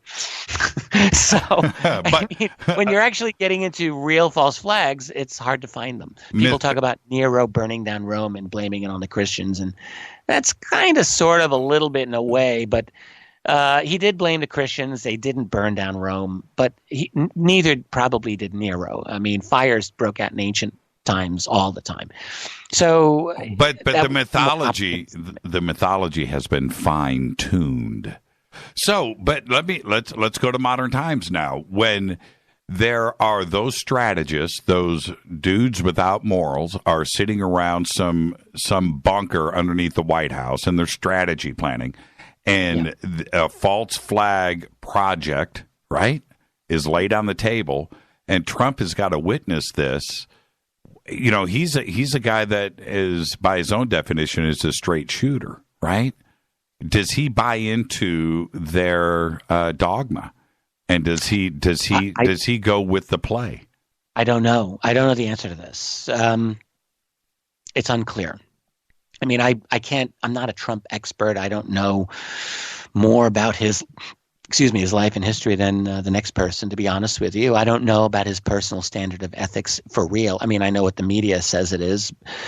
So I don't know. I don't know what would happen when confronted with some of the I mean, I can tell you this. As a candidate, he expressed a lot of what I felt was deep ignorance about what the U.S. is actually doing in the world.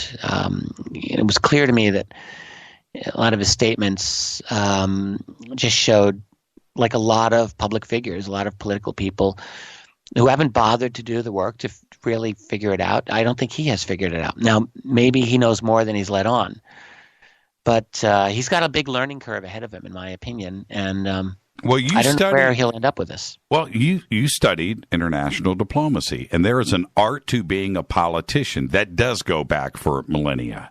And that part of diplomacy, I'm not too sure he gets it yet.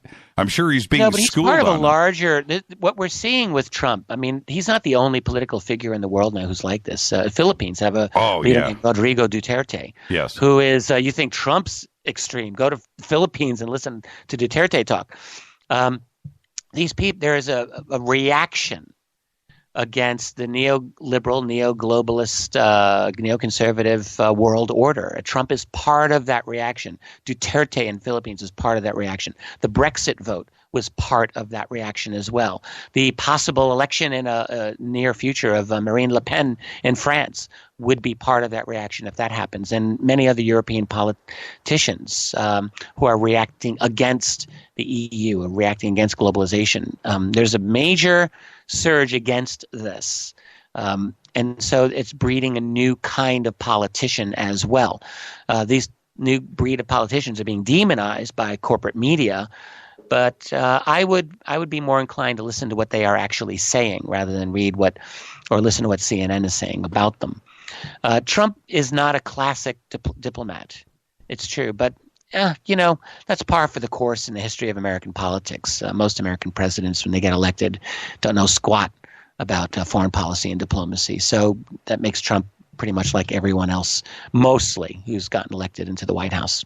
Well, when we talk about the shadow government and the Bilderbergs and the Rothschilds and the cabal and the Illuminati, all of those things, I've often said that whenever anybody gets elected into the White House, goes into the Oval Office that day, inauguration's over, and you go and you sit down, you straighten out your pen and your cup holder, and you're adjusting the desk, the phone rings.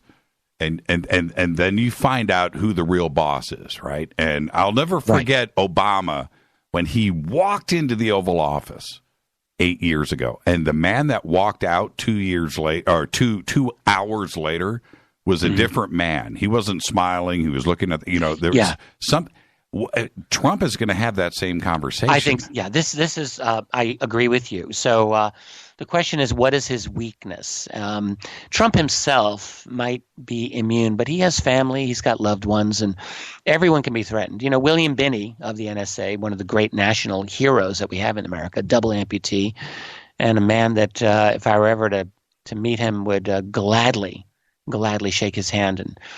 And he spoke at great length about how, in American politics you get to a certain level and you will have a sit down with one of the 3-letter agencies, and they will let you know every little thing you have done in your life that you should not have done, and they let you know that they control you, they have you.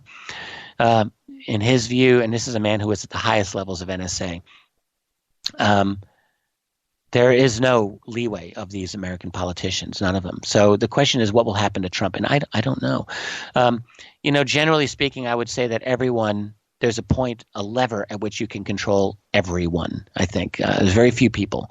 But I don't know if Trump is one of those few people who can't be. It remains to be seen how much leeway he has. I just have no idea. Yeah, so much of it has gone public, right? Anything that could be used against him certainly has in the mainstream media. I mean, he was definitely a target.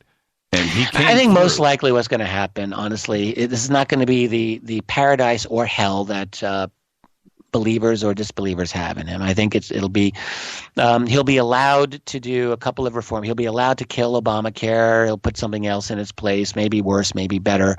He'll make friends a little bit with Russia, but he'll make enemies with Iran and mess up the whole Russian thing as a result. And I think it'll be just pretty much a mixed bag. The great executive powers that Obama has now left for Donald Trump will be used by Donald Trump, and he will continue to expand them and leave them for his successor. And I think it's just going to keep going down the slippery slope. That's probably the case. If we're lucky, we may get someone in there.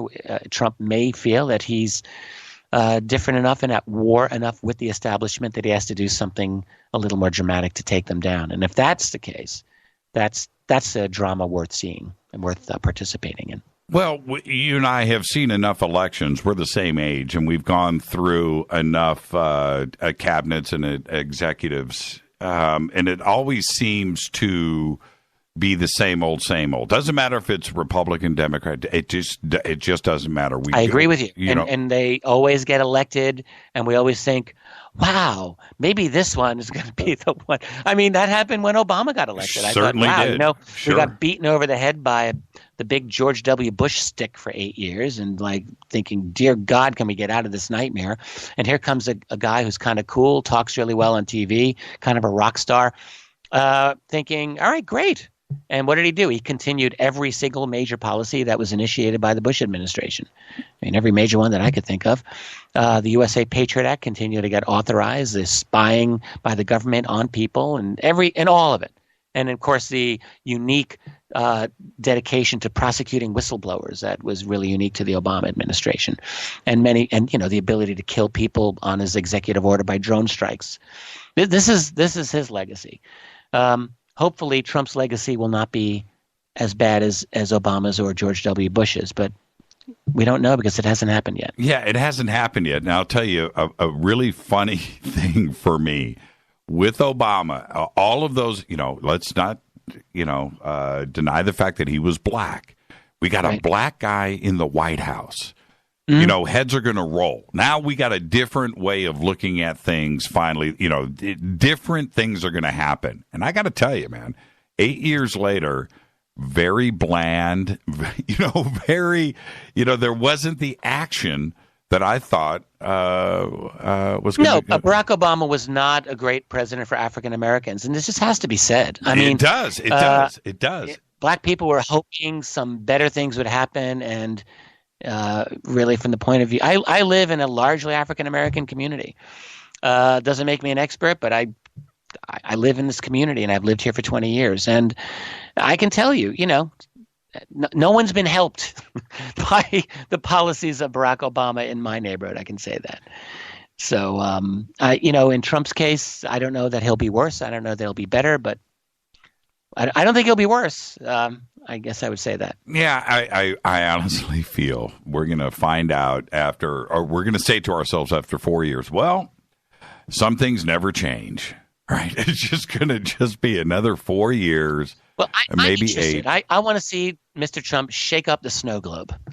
I think that's what we could use in this country. And if he's going to stop TPP and TTIP and all of the transnational trade agreements, I'm totally on board with stopping those. Stopping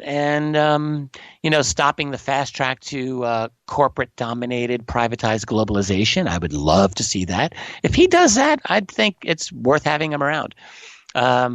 The narcissism and the vulgarities notwithstanding, I would like to see a president that actually implements policies that I do feel are beneficial for my country. So I'm hoping that he does that. If he sticks to some of his campaign pledges, then we'll see. The whole immigration thing is not as much of a hot button issue for me as it is for other people, but the trade issues are. I would like to see him have a little more enlightened approach on civil liberties, and he's almost as bad as Hillary and Obama on some of these issues. So, we'll just have to see. Thank you so much. Thank you so much, Richard. And we're going to see you in just a few short weeks right here in Los Angeles at the Conscious Life Expo. What are you going to be speaking about? I am working on a brand new presentation, and I think I'll turn this into a little booklet when I'm done, on the history of mainstream media coverage of the UFO subject. And I really want to get into it and also discuss intelligence community relationships right from the 1940s till today. Thank you so much, Richard. We'll see you in a couple of weeks, and drinks are on us, all right? Thank you, my friend. It was a pleasure. You got it. Richard Dolan, everybody. RichardDolanPress.com is the website. Great books, great authors. He is the best, and we will see him shortly here in Los Angeles at the Conscious Life Expo, and then immediately after that at Contact in the Desert. Tickets and info over at JimmyChurchRadio.com. Thank you so much, Richard. I'll be right back. I'm opening up the phone lines right now. Hi everybody, this is Rob Halford, the Metal Guard on JimmyChurchRadio.com. KGRA Radio. Intelligent talk. You've probably heard about all the great benefits of goat milk soap, but did you know some companies take shortcuts? At Old New England Soap, we make our organic goat's milk soap using 36% goat's milk. That's 17% more than most others. Our bars are larger, so they last longer, producing lots of lather packed with vitamins. And our soap is a natural moisturizer that smooths dry and damaged skin. Order online at oldnesoap.com. That's oldnesoap.com. You've tried the rest. Now try the best. oldnesoap.com. Water-based soaps on supermarket shelves use harsh chemical acids to break down dead skin cells. and that's just not good for you. At Old New England Soap, our soaps are made without chemical ingredients, contain no alcohol or petroleum products, and use 85% organic materials and carry the USDA's organic certification. Try some today. Go to oldnesoap.com. That's oldnesoap.com. oldnesoap.com. So, you love talk radio? Then you'll love TalkStreamLive.com. TalkStream Live is always on, 24/7 with the best streaming talk shows. Find your favorite talkers and discover some new ones. It's free, readily available online or on any smartphone or tablet. Finding your favorite talk shows all in one place has gotten a whole lot easier. Just go to TalkStreamLive.com. Be sure to download the free apps from Google Play or the iTunes App Store. If you have sciatica, then you know all about the crippling pain that travels from your lower back down your leg when a spasm occurs. It's brutal. In fact, it's enough to take your breath away. Dr. Zhang's Sciatica Nerve Cream helps relieve persistent, shooting pains associated with the sciatic nerve in the lower back and legs. This natural, homeopathic cream contains the most potent ingredients to soothe even the most excruciating pain associated with sciatica. Stop the pain now. Ask for Dr. Zhang's Sciatica Nerve Cream at your local health food store or go online to trasknutrition.com. Would you like relief from muscle pain, headaches, and discomfort to sleep better, have more energy during the day, and just feel naturally amazing? Fibromalic can help. Its blend of malic acid and magnesium can provide pain relief and comfort for those who experience fibromyalgia. It helps your body absorb more oxygen, and it works quickly for a significant reduction in pain within 48 hours, all without a prescription. Ask for Fibromalic at health and vitamin shops or shop fibromalic.com. Did you know that when you're on the road with limited data or Wi-Fi available, you can still listen to every minute of Fade to Black by just calling 605-562-4482. No smartphone, app, or internet needed. It saves your data plan and no extra cost if you have unlimited minutes. Just call 605-562-4482. You can listen to me, Jimmy Church, on any phone, anytime, anywhere. Go Beckley Tappy.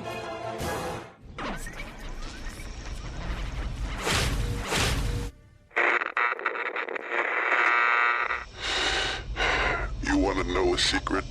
I love ponies. I really love ponies. I'm serious. I couldn't stay sane without ponies to brush. Why Fade to Black? Because you never got that pony, damn it. This is Fade to Black with Jimmy Church on the Game Changer Radio Network and KGRA, the Global Radio Alliance.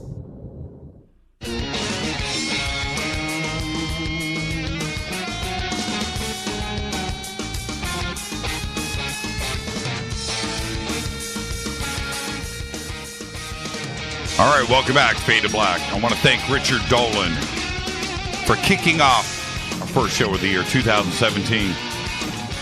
He's the very best, and we'll go over everything that we talked about here in just a second, and I do want to thank Richard.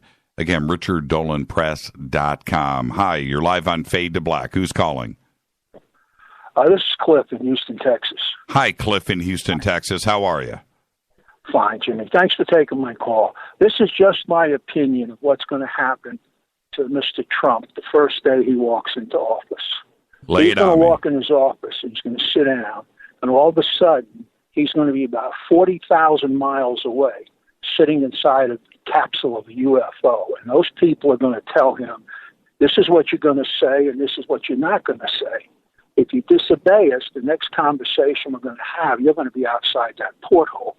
He's going to be put back in his office. He's going to sit there for a minute and say, that didn't happen. And they're going to appear in front of him and say, yes, it did. We understand one another. This is what you can say. This is what you can't say. Anything you want to know personally, we'll be glad to tell you. But that's it. You have a nice presidency, and that'll be the end of him. Those people, those beings absolutely must be able to scare the living daylights out of anybody that can possibly say what they're all about half to death, so that they don't even dream of saying it. There has to be somebody out there that would have the guts to speak up unless something like that happens to them. That's just my opinion. But I don't think I'm far off. No, Cliff, and I thank you for that because I've said it so many times. You see the before and after of every president that gets elected when they go into the White House for the first time, then they come back out, and you can see something scared the crap out of them. And I totally agree with you. Thank you for the phone call, Cliff, and have a great 2017. You got it, my friend. Thank you.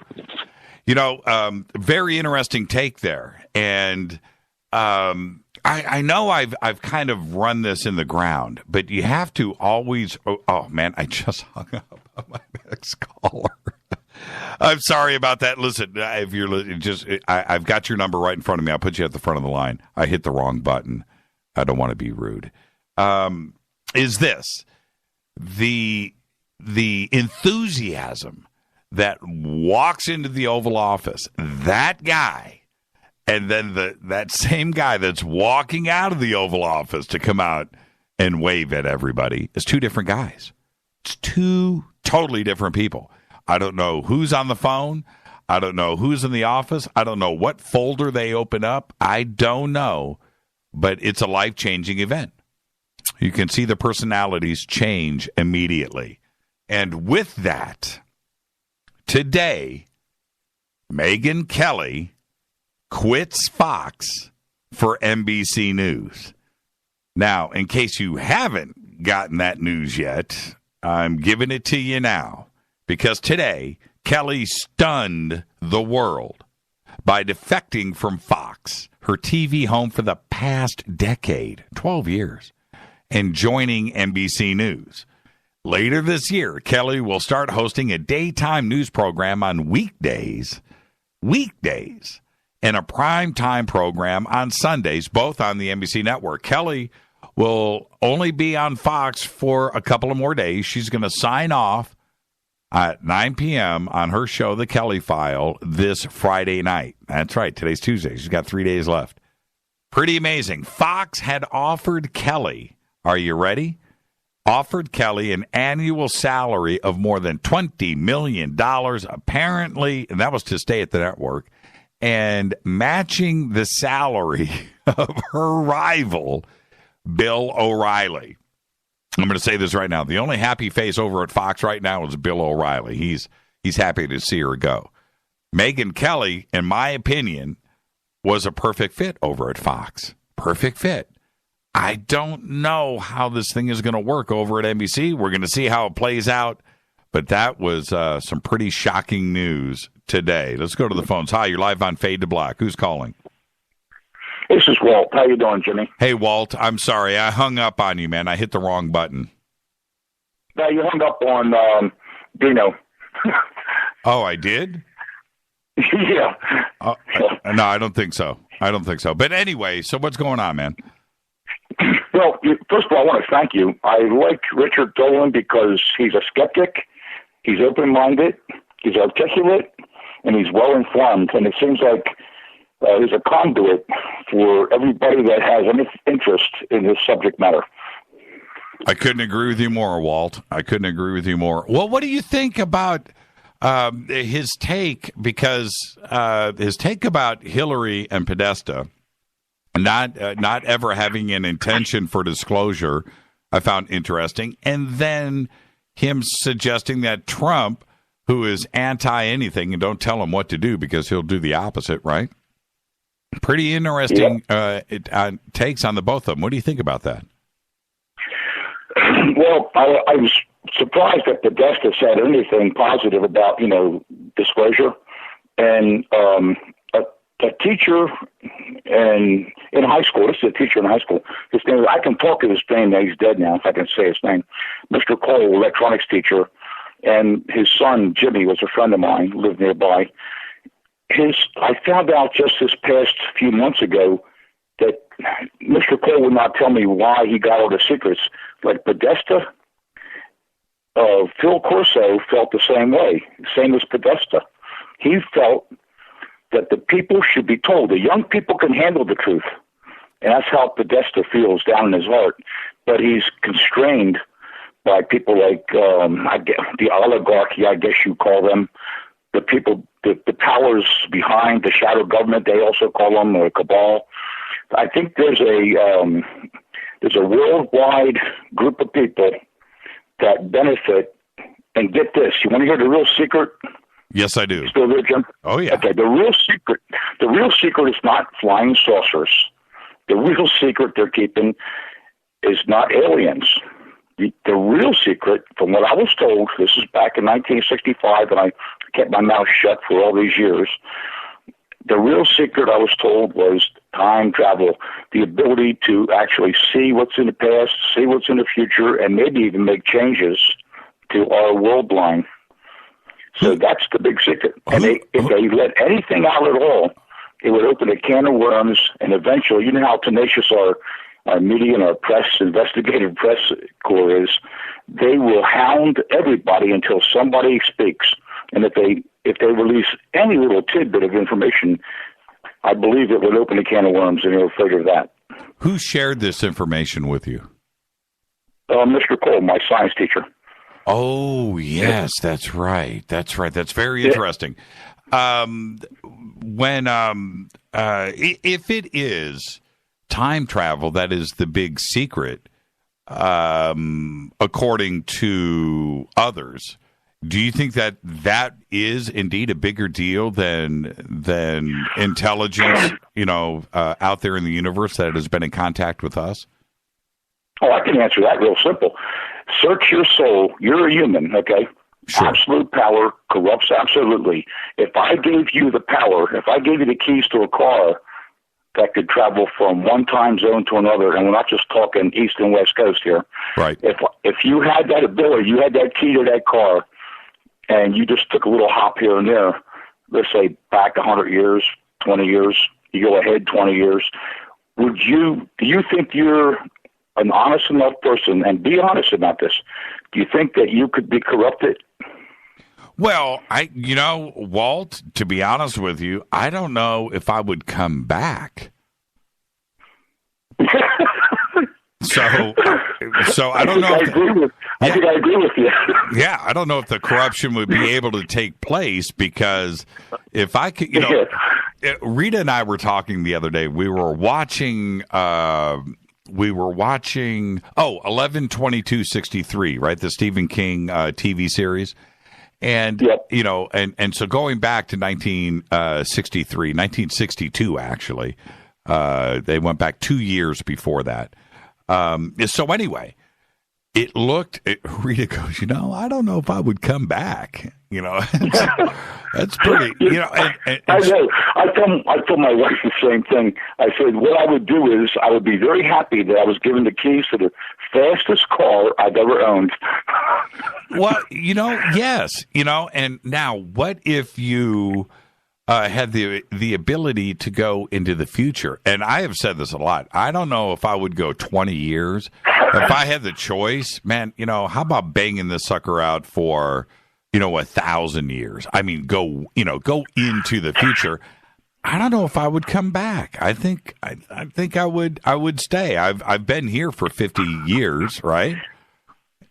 Go experience something else. So I don't know if that corruption would be able to take effect. We all know it would be cool to come back and know who won the World Series and lottery numbers and horse races and all of that stuff. Boxing. What good is money and wealth and fame when you have a keys to the car that could let you just enjoy going around and seeing old friends and your future generations, and it would just be too much of a temptation for me to travel. How was the time travel technology that they were using presented to you, Walt? Well, I'll just tell you what my teacher told me, and I'll tell you in a manner so maybe you can appreciate where I'm coming from.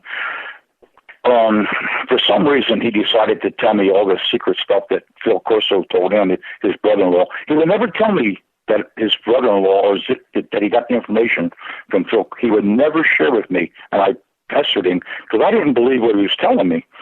And then the last thing he told me was, he says, well, come over here. And I went over to the lab table, and it's a hard surface, and he took a pen, a straight pen, and he said, listen to this when I dropped this pen and said, let me know if you hear it. And he dropped the pen, and I said, yep, I can hear it.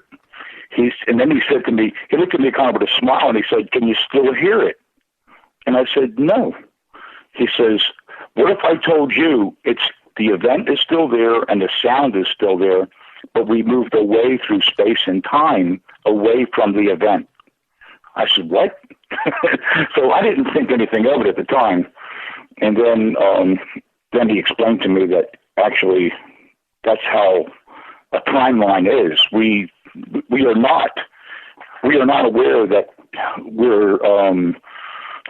time is not like we think it is. To us, it's linear, but in reality, it's more than that. How Does that so? make any sense, Jim? Well, yeah, but how so? Well, if time is not quite like we think it is, that's what he was trying to tell me. And they were working on Los Alamos. That's what Phil Corso was doing down there. And he spent the summer down here with his brother-in-law, right? Which I didn't know who it was.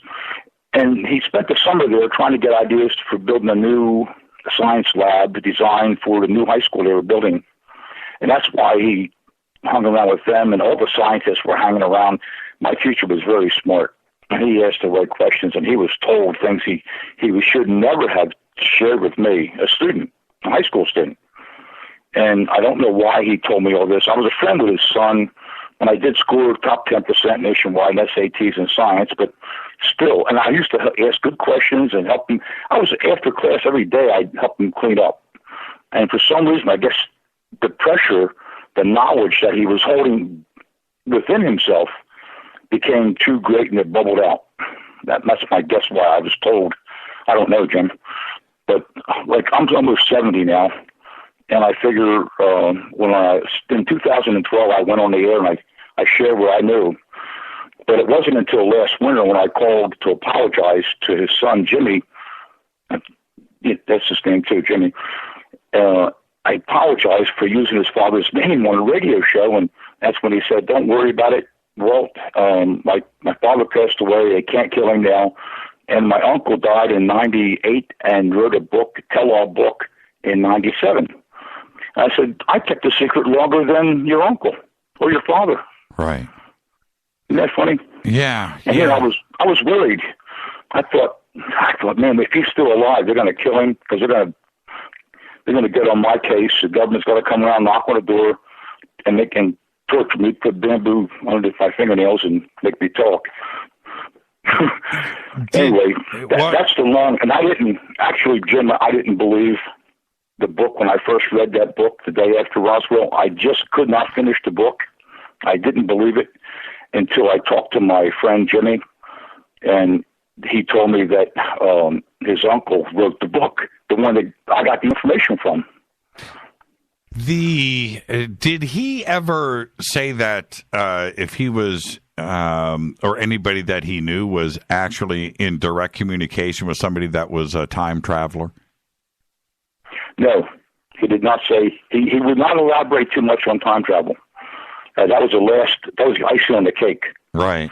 That was pretty much. I kind of shut him down because I didn't believe it. Well, we can't forget about Jim Peniston and what he said about, what happened out in England at Woodbridge when he said that the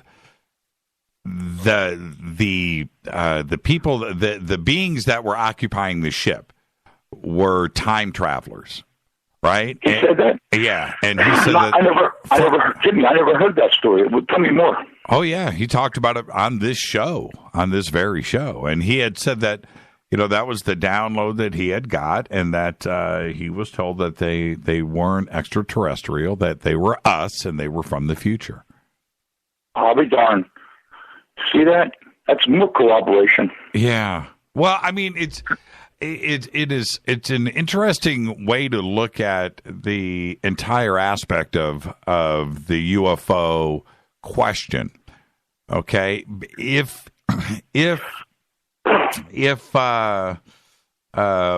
want to say this and because I do believe in intelligence in the universe, and I know that we've been visited, and there's too many questions that we have about our own past when it and applying the UFO question to it answers so many of those questions. But I have to say this, that if you take UFO out, if you take aliens out and replace that every single time when there's a statement made and insert time traveler into it instead of UFO or aliens, you have the same answers, right? If you think about it in those terms. Yeah, I can picture, like, I have little problems with interdimensional time travelers and aliens. I think they may all be related somehow, or they might be different. I haven't concluded that yet. I'm still asking. That's why I'm trying to find out more information. That's why I listen to your show.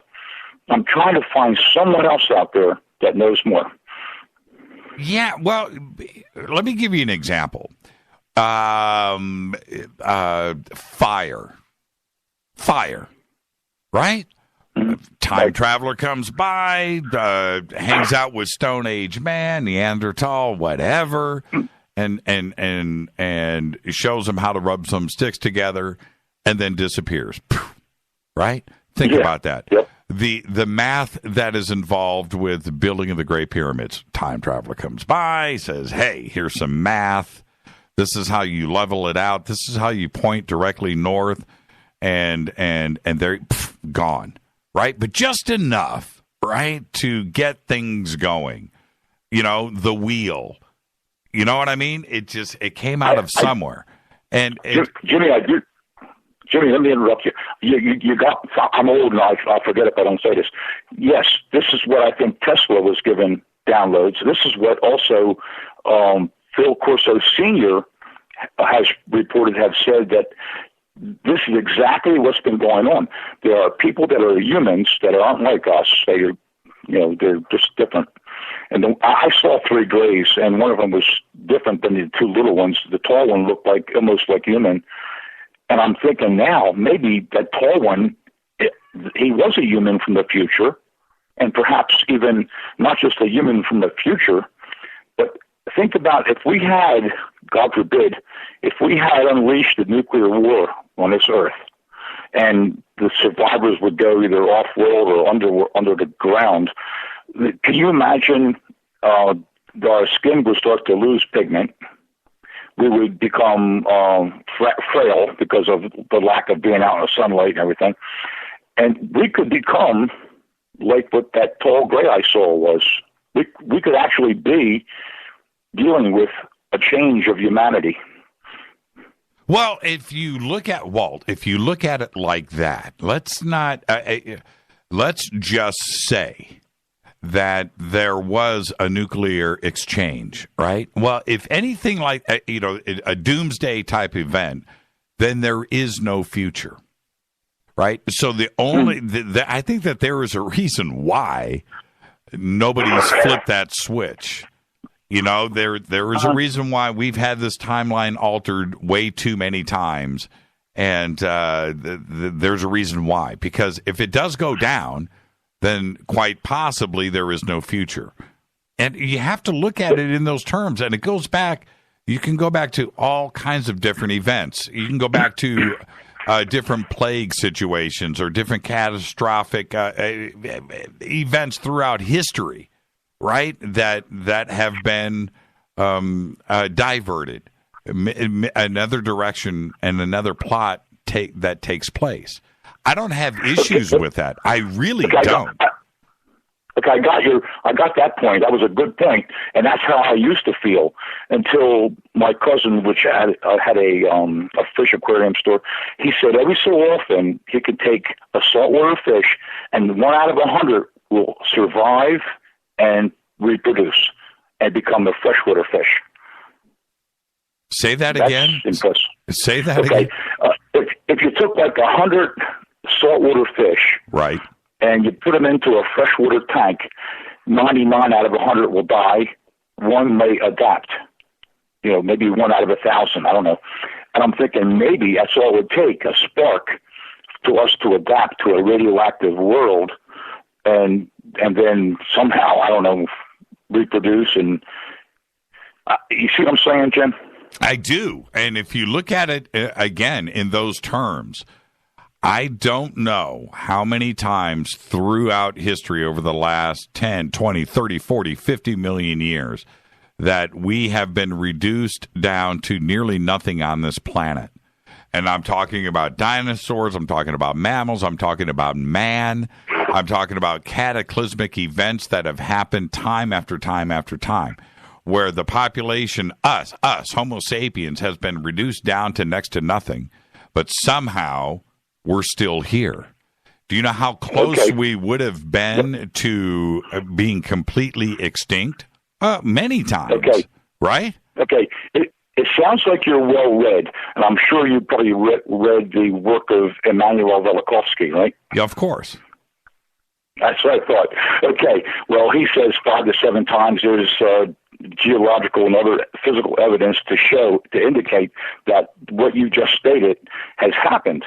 Now, there's another caveat to that one, too.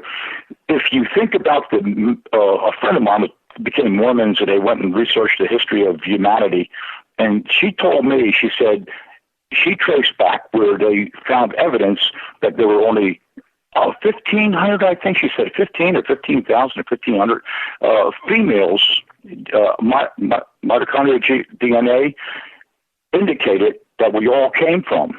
That was many, many, many years ago. Right. Now, that would be one indication also affirming what Velikovsky has researched. Well, that's right. And we're going to be headed towards a break right here, Walt. So I do want to thank you for coming on our first show of 2017. Thank you for the phone call. And thank you, Jim. Yeah, thank you so much, Walt. And one of the points, I mean, let's not forget, man. I mean, at one point, I think the number that Walt was alluding to, I think it got down to humans, like 1,000. In South Africa, that was it. And just think about how close we were to being nothing.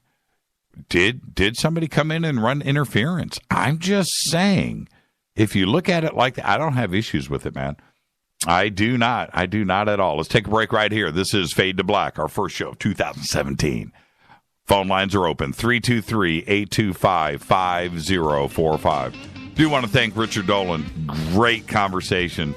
Great way to start off the year. Tomorrow night, Freeman right here. Follow me on Twitter at JChurchRadio.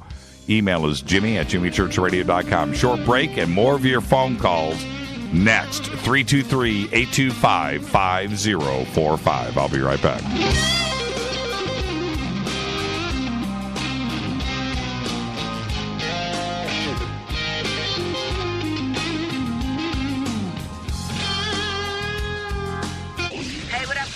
Vivica Fox here, and you are listening to my boy, Jimmy Church, on JimmyChurchRadio.com. Despite popular opinion, reading a book will not make you smarter. But listening to Jimmy Church will. Balance of Nature's fruits and veggies. I had gout in both my knees, and it's gone. Well, I'm pretty stupid. I should have ordered it 15 years ago. Best thing I ever got in my. It's the most effective product that I've ever bought in my life. He had eczema on his hand, and it cracked for years. He did anything from doctor, every cream, everything. And 3 months on the veggies and fruit, it was gone. They're just awesome. They keep asking me, what am I doing? I told them what I did with my cholesterol. I had the blood test, right? And it went down 100 points. 262, now it's 162. Everything is just perfect. Call now to find out how to get your free month's supply of Balance of Nature. Call 800-2468-751. That's 800-2468-751. Call now, 800-2468-751. Or go online to balanceofnature.com. Use promo code TSL.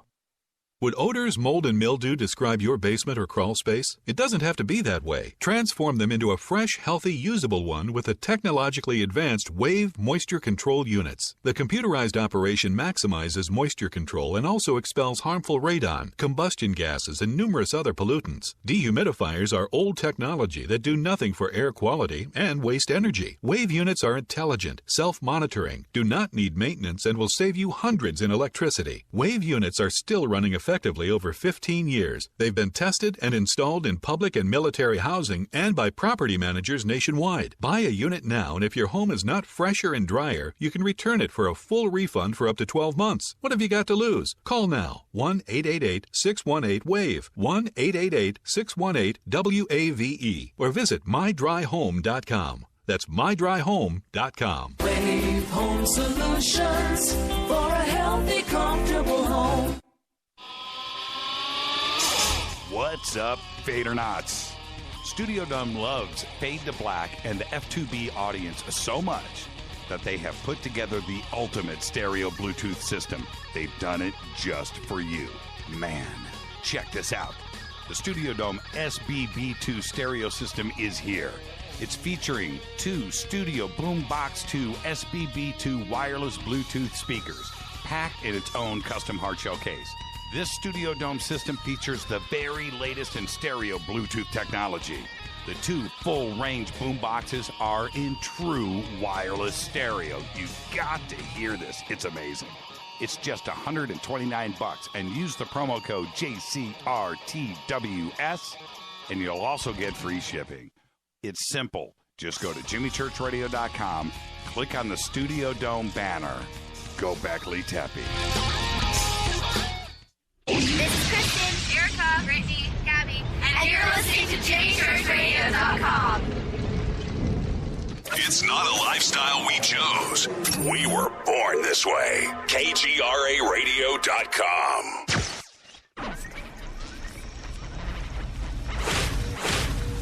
This is KJCR at JimmyChurchRadio.com.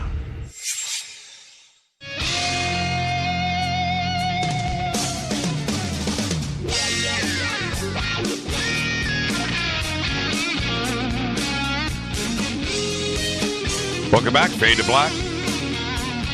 First show of 2017. I want to thank Richard Dolan. Great conversation. 323-825-5045. If you're on hold, stay right there. Get to you in just a second. I was, I talked about drones a little bit with Richard and also at the top of the show tonight. And a couple of years ago, Rita and I pulled up to a conference, and we parked the car and we get out. And a friend of ours standing there, and he's got some drone controls in his hands with a widescreen display right there on it. And I walked up with Rita, and I looked at it, and I see us, right? And I was like, wow. And he zooms in on us in high def. I mean, you could see Ray-Ban written on my sunglasses. And I look up into the sky for this drone, and I don't see it. It's not, and I'm not looking, and he goes, it's right there, and he points, and way off, like a half mile away, is this little black dot in the sky. And I would have never seen it, never in a million years, And I think about that all the time now. That you always wonder, well, why don't they shoot drones out of the sky? Why don't in Syria or in Iraq, or we've got drones that they are up so high and so far away, and these cameras are so good and so stabilized. It's incredible. And when I saw this, I have a video of it, of this experience, and I'm here to tell you, it was frightening.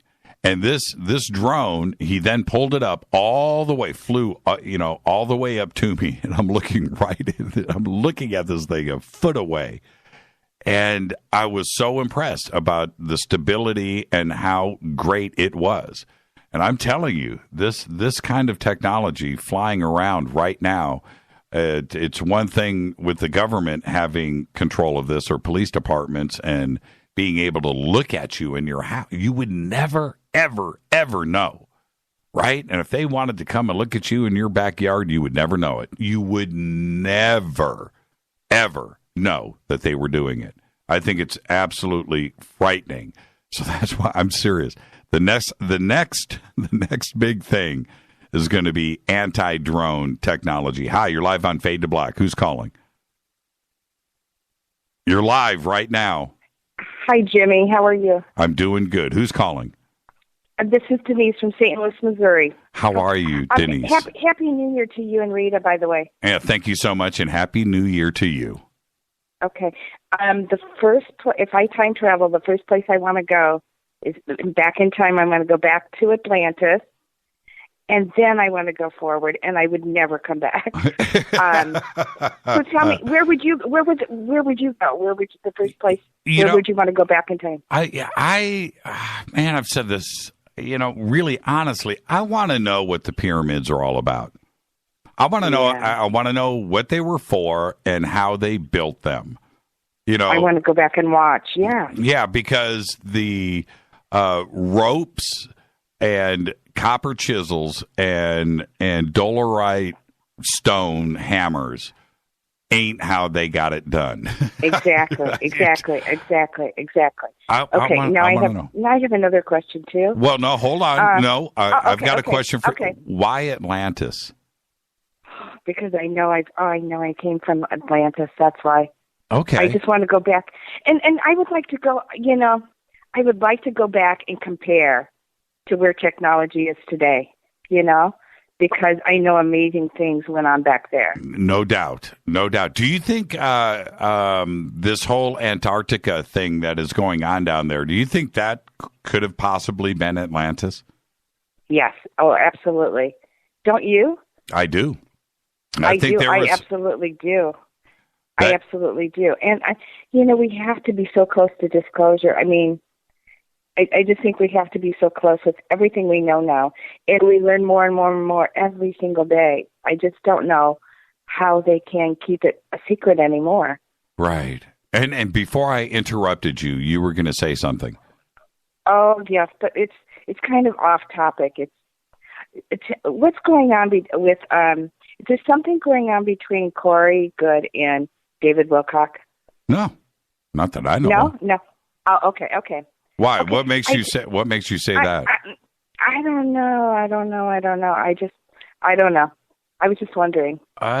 Just curious. Not that I know of. I mean, cool. Okay, I'll look. He was just over at our house Saturday night for New Year's. I saw David. I saw David on Facebook. Yeah. Your party looked great. Yeah, and he didn't say anything. So okay. So why isn't Corey being invited to Contest in the Desert? I think he is, isn't he? Oh, he is? No, he has a face. I've read a couple things on Facebook that he's still trying to get in, but I don't know. I don't think he's put it all together yet. Oh, okay. Well, I will look into it. How's that? Yeah. Okay, cool. Okay. Cool. I love your show. I love everything you do. You and Rita are amazing, and just keep it up. Thank you so much. Yeah, thank you, Denise. And look, this show runs because of Rita. I'm just the doofus on the microphone. She's amazing. Yeah, let's not forget that. Thank you so much for recognizing. And you know what's funny? And she put together.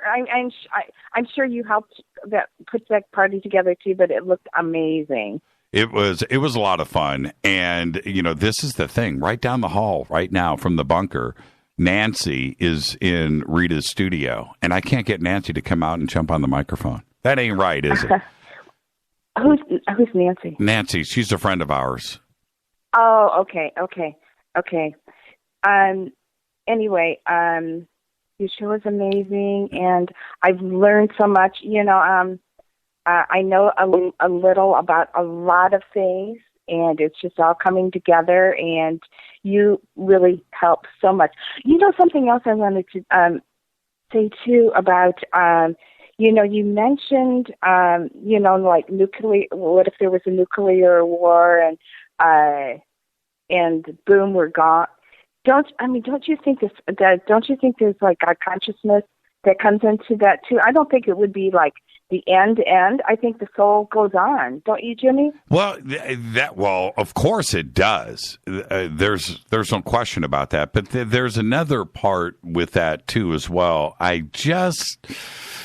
don't think, well, aside from Kim Fatty Fat, Kim Jong Un, but that the Russians or the Chinese or the Pakistan or India. Or these I don't think it's ever going to happen. Right, these nuclear power, they are still human beings. They're just like us. They don't want it to end. Right. And if you pull the trigger, then it's over. Right? It's just over. And so then, what was the point? Why would you want to if you were you were ultra rich, right? You're a billionaire, and you built a bunker underneath your house, right? Would you really want to live there for the rest of your? No, of course not. You want to be above ground, driving your Ferrari. You can't drive your Ferrari in your one-room bunker, right? Right, exactly. I don't think that will ever happen. I don't think so either.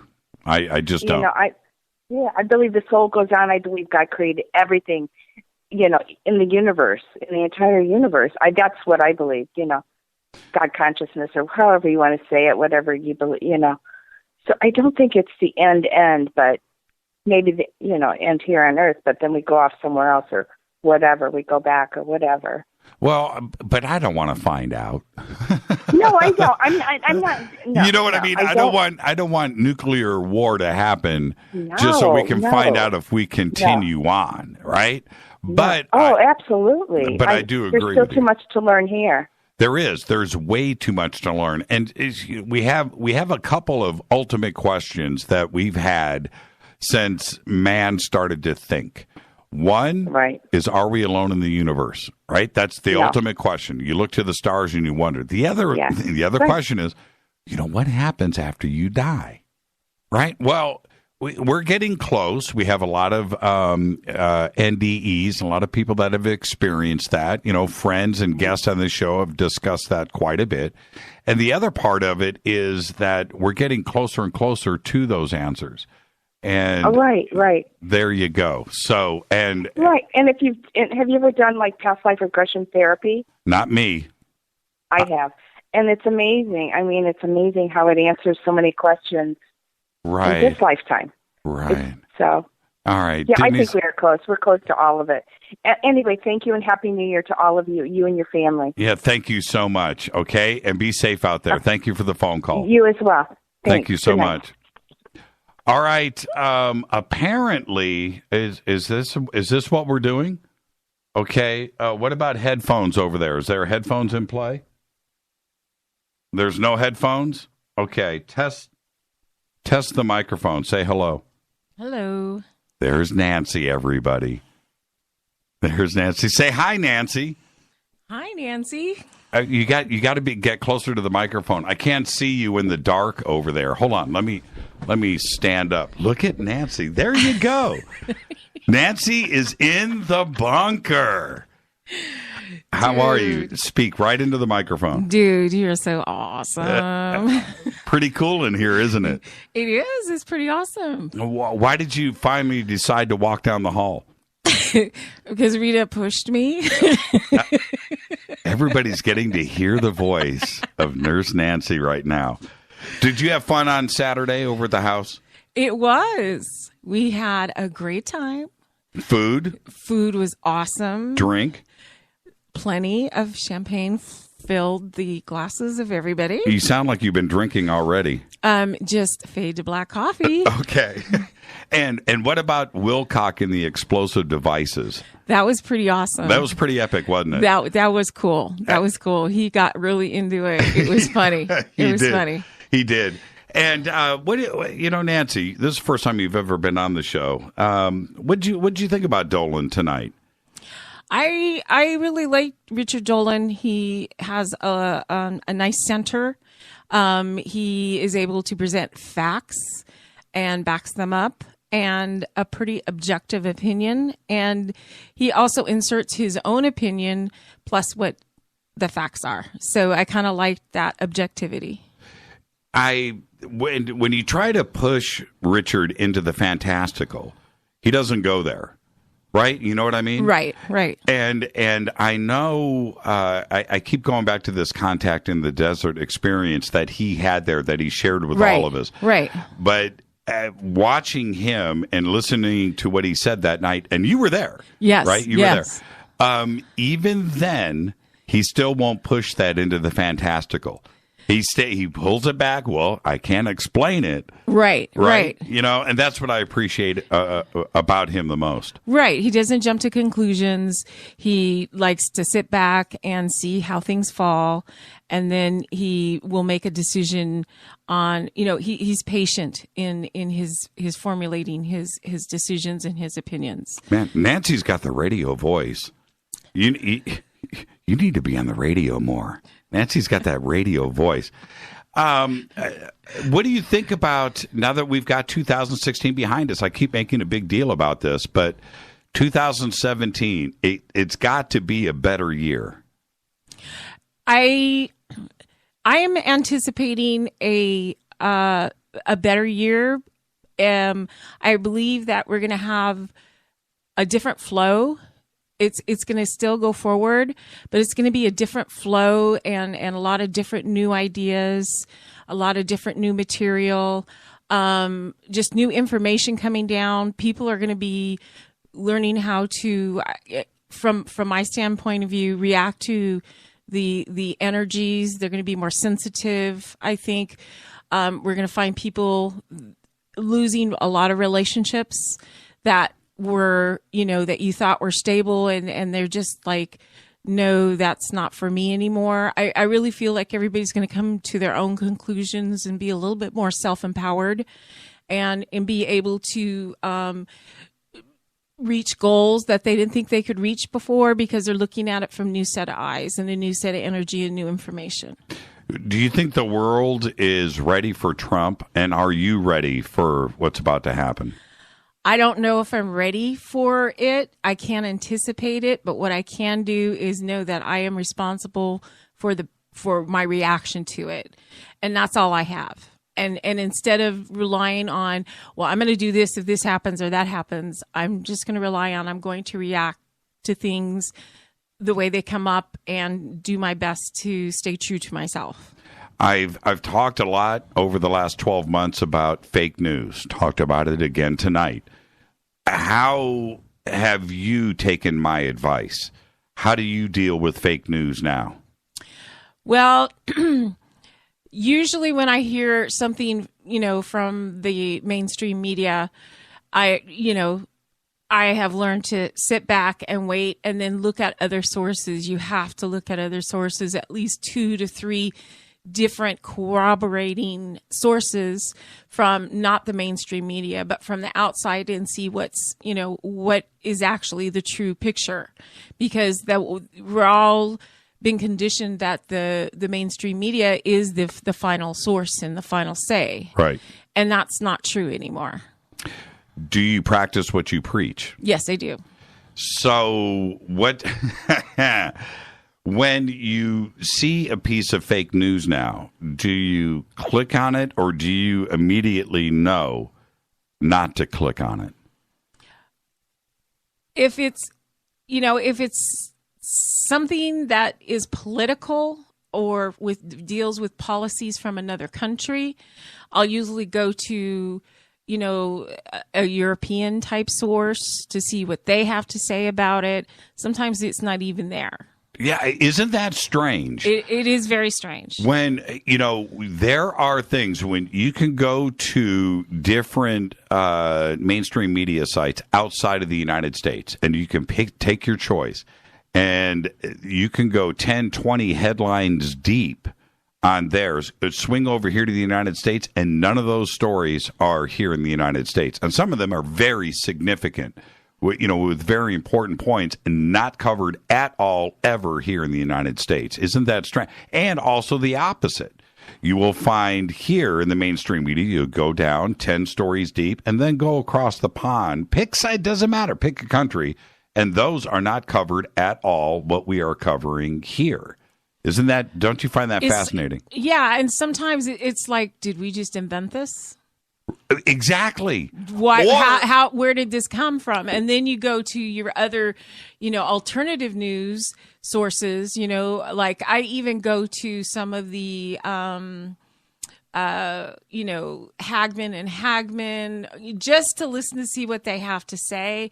Some, or to Stillness of the Storm, or to Drudge, or to, some other news source that has a different slant on it and what is going on. There's, as far as like climate and solar, it's the, Suspicious Observer, all these different sources. And then you kind of sit back and you formulate your own plan. You formulate your own decision. You decide what's going on and not rely on someone telling you. I do not endorse Hagman and Hagman. That is Nancy. You can send your email to... And what's interesting, though, is when you say, did we invent those stories right here in the United States? But also, when you look at the foreign news services, you have to wonder if that is fabricated, too, as well. Right. And then, it's... I also do meditation on it. Where does that fall? Does it feel true? Does it ring true? Right. I really feel that this year a lot of people are going to be in line with their intuitive self. They're going to have to learn how to make decisions, or they're going to fall into the pitfall of the conditioning that we have been under, that you believe with this one source and that's it. Wow. Nancy, thank you so much. Are we going out to dinner after the show? Sure. Okay, there you go. Nurse Nancy, everybody. Say goodbye, Nancy. Goodbye, everybody. There you go. You finally got to hear the voice of the one and only Nurse Nancy. Thank you so much, Nancy. Now, I wonder where we're going to go eat after this, and I wonder if I just got in trouble with Rita. That is the question. A couple of things really quick before I get out of here tonight. I'm going to share this with you. South Korean military plane has accidentally dropped. I should have had Nancy read the news. Her voice would have been good reading the news. A South Korean military plane has accidentally dropped anti-ship missiles into the Sea of Japan, according to the country's military, which added that the crew triggered the release by pushing the wrong button. Now, some things you just can't make up, right? Now, check this. It was a P-3CK four-engine anti-submarine and maritime surveillance plane that dropped 3 Harpoon missiles, a torpedo, and a bunch of depth charges into the sea. Now, the weapons fell into the water about 50 kilometers, 31 miles, to the east of Yangyang, prompting a minesweeper and a salvage ship to be sent to the area. Meanwhile, South Korea and the United States have disclosed that they intend to install a THAAD thermal high-altitude area defense anti-missile system in South Korea, which will be operational later on this year in 2017. But to me, apparently, it's to shoot down our own missiles after we drop them ourselves. But you got to look at it this way. It's good practice in case North Korea actually launches something. Yes. Now, no Fade to Black show would be complete without a story about Utah and pornography. That's right. A Republican senator from Salt Lake City, Utah, is on a mission to allow people to sue companies who publish porn on the internet. Todd Wheeler believes porn is a public health hazard, and in 2016 sponsored a resolution declaring it epidemic, calling on the industry to keep evil, degrading, addictive materials away from children. Now he plans to send a message, and that message is to the pornography industry, and says that he's drafting legislation to pave the way for people to sue porn companies for damages. Wheeler is also working on a bill which will make it mandatory for public libraries to install porn filters on their Wi-Fi connections, thus prohibiting library users from accessing X-rated content while using the public internet connection. Now, well, at least half of this news story makes sense, but it's Utah. There you go. A New York blog review, a mother who writes a blog about toys. Okay? Well, she got a package in the mail. Now, she does these reviews for toy manufacturers. She's got a huge following, and she gets packages all day long from toy companies, right? Well, she opened up this package from a California toy company, but it didn't contain a toy. It contained 7 pounds of pot. Yeah. New York State resident Pamela Marks said she thought something was amiss when she opened up the box from Jack's Pacific, Jakks Pacific, a California-based company that makes toys for companies including Disney and Nintendo. Well, it smelled like skunk. Smelled like weed. So she contacted the Columbia County Sheriff's Department, who confirmed the package contained 7 pounds of marijuana. The police seized the cannabis, and an investigation is now underway. Jack's Pacific said in a statement it was conducting its own investigation. Well, Marks has been writing her blog for 2 years. She's got 22,000 hits per month and reviews a wide range of family-friendly products. But no word yet about her review on the Mary Jane. But, it's coming. The public can now sip their beverages, powdered, orange drink, or otherwise, from the same style of space cup as used aboard the International Space Station. Yes, the specially shaped fluid containers are now commercially available via Spaceware, a newly launched side venture by Oregon-based firm that developed the cups that are used in orbit. The Spaceware website, if you go there, space enthusiasts and fans of the oddly shaped drink vessels can now purchase the flight-certified Space Coffee Cup or the porcelain cast Space Cup, and you can get it in a choice of 4 colors. And I'll leave you with this. Today, Charles Manson, that's right, the 1960s cult leader who orchestrated a series of high-profile murders, and we all know about the Omen House, was taken to the hospital earlier today for an undisclosed medical issue.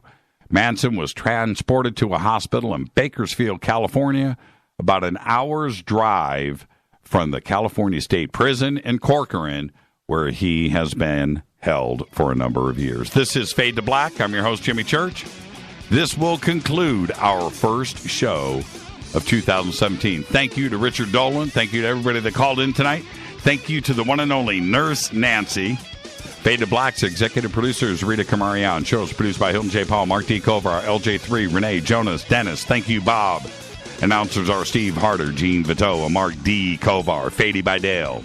Webmaster is Drew the Geek. Music, Doug Aldrich. Intro, Spaceboy.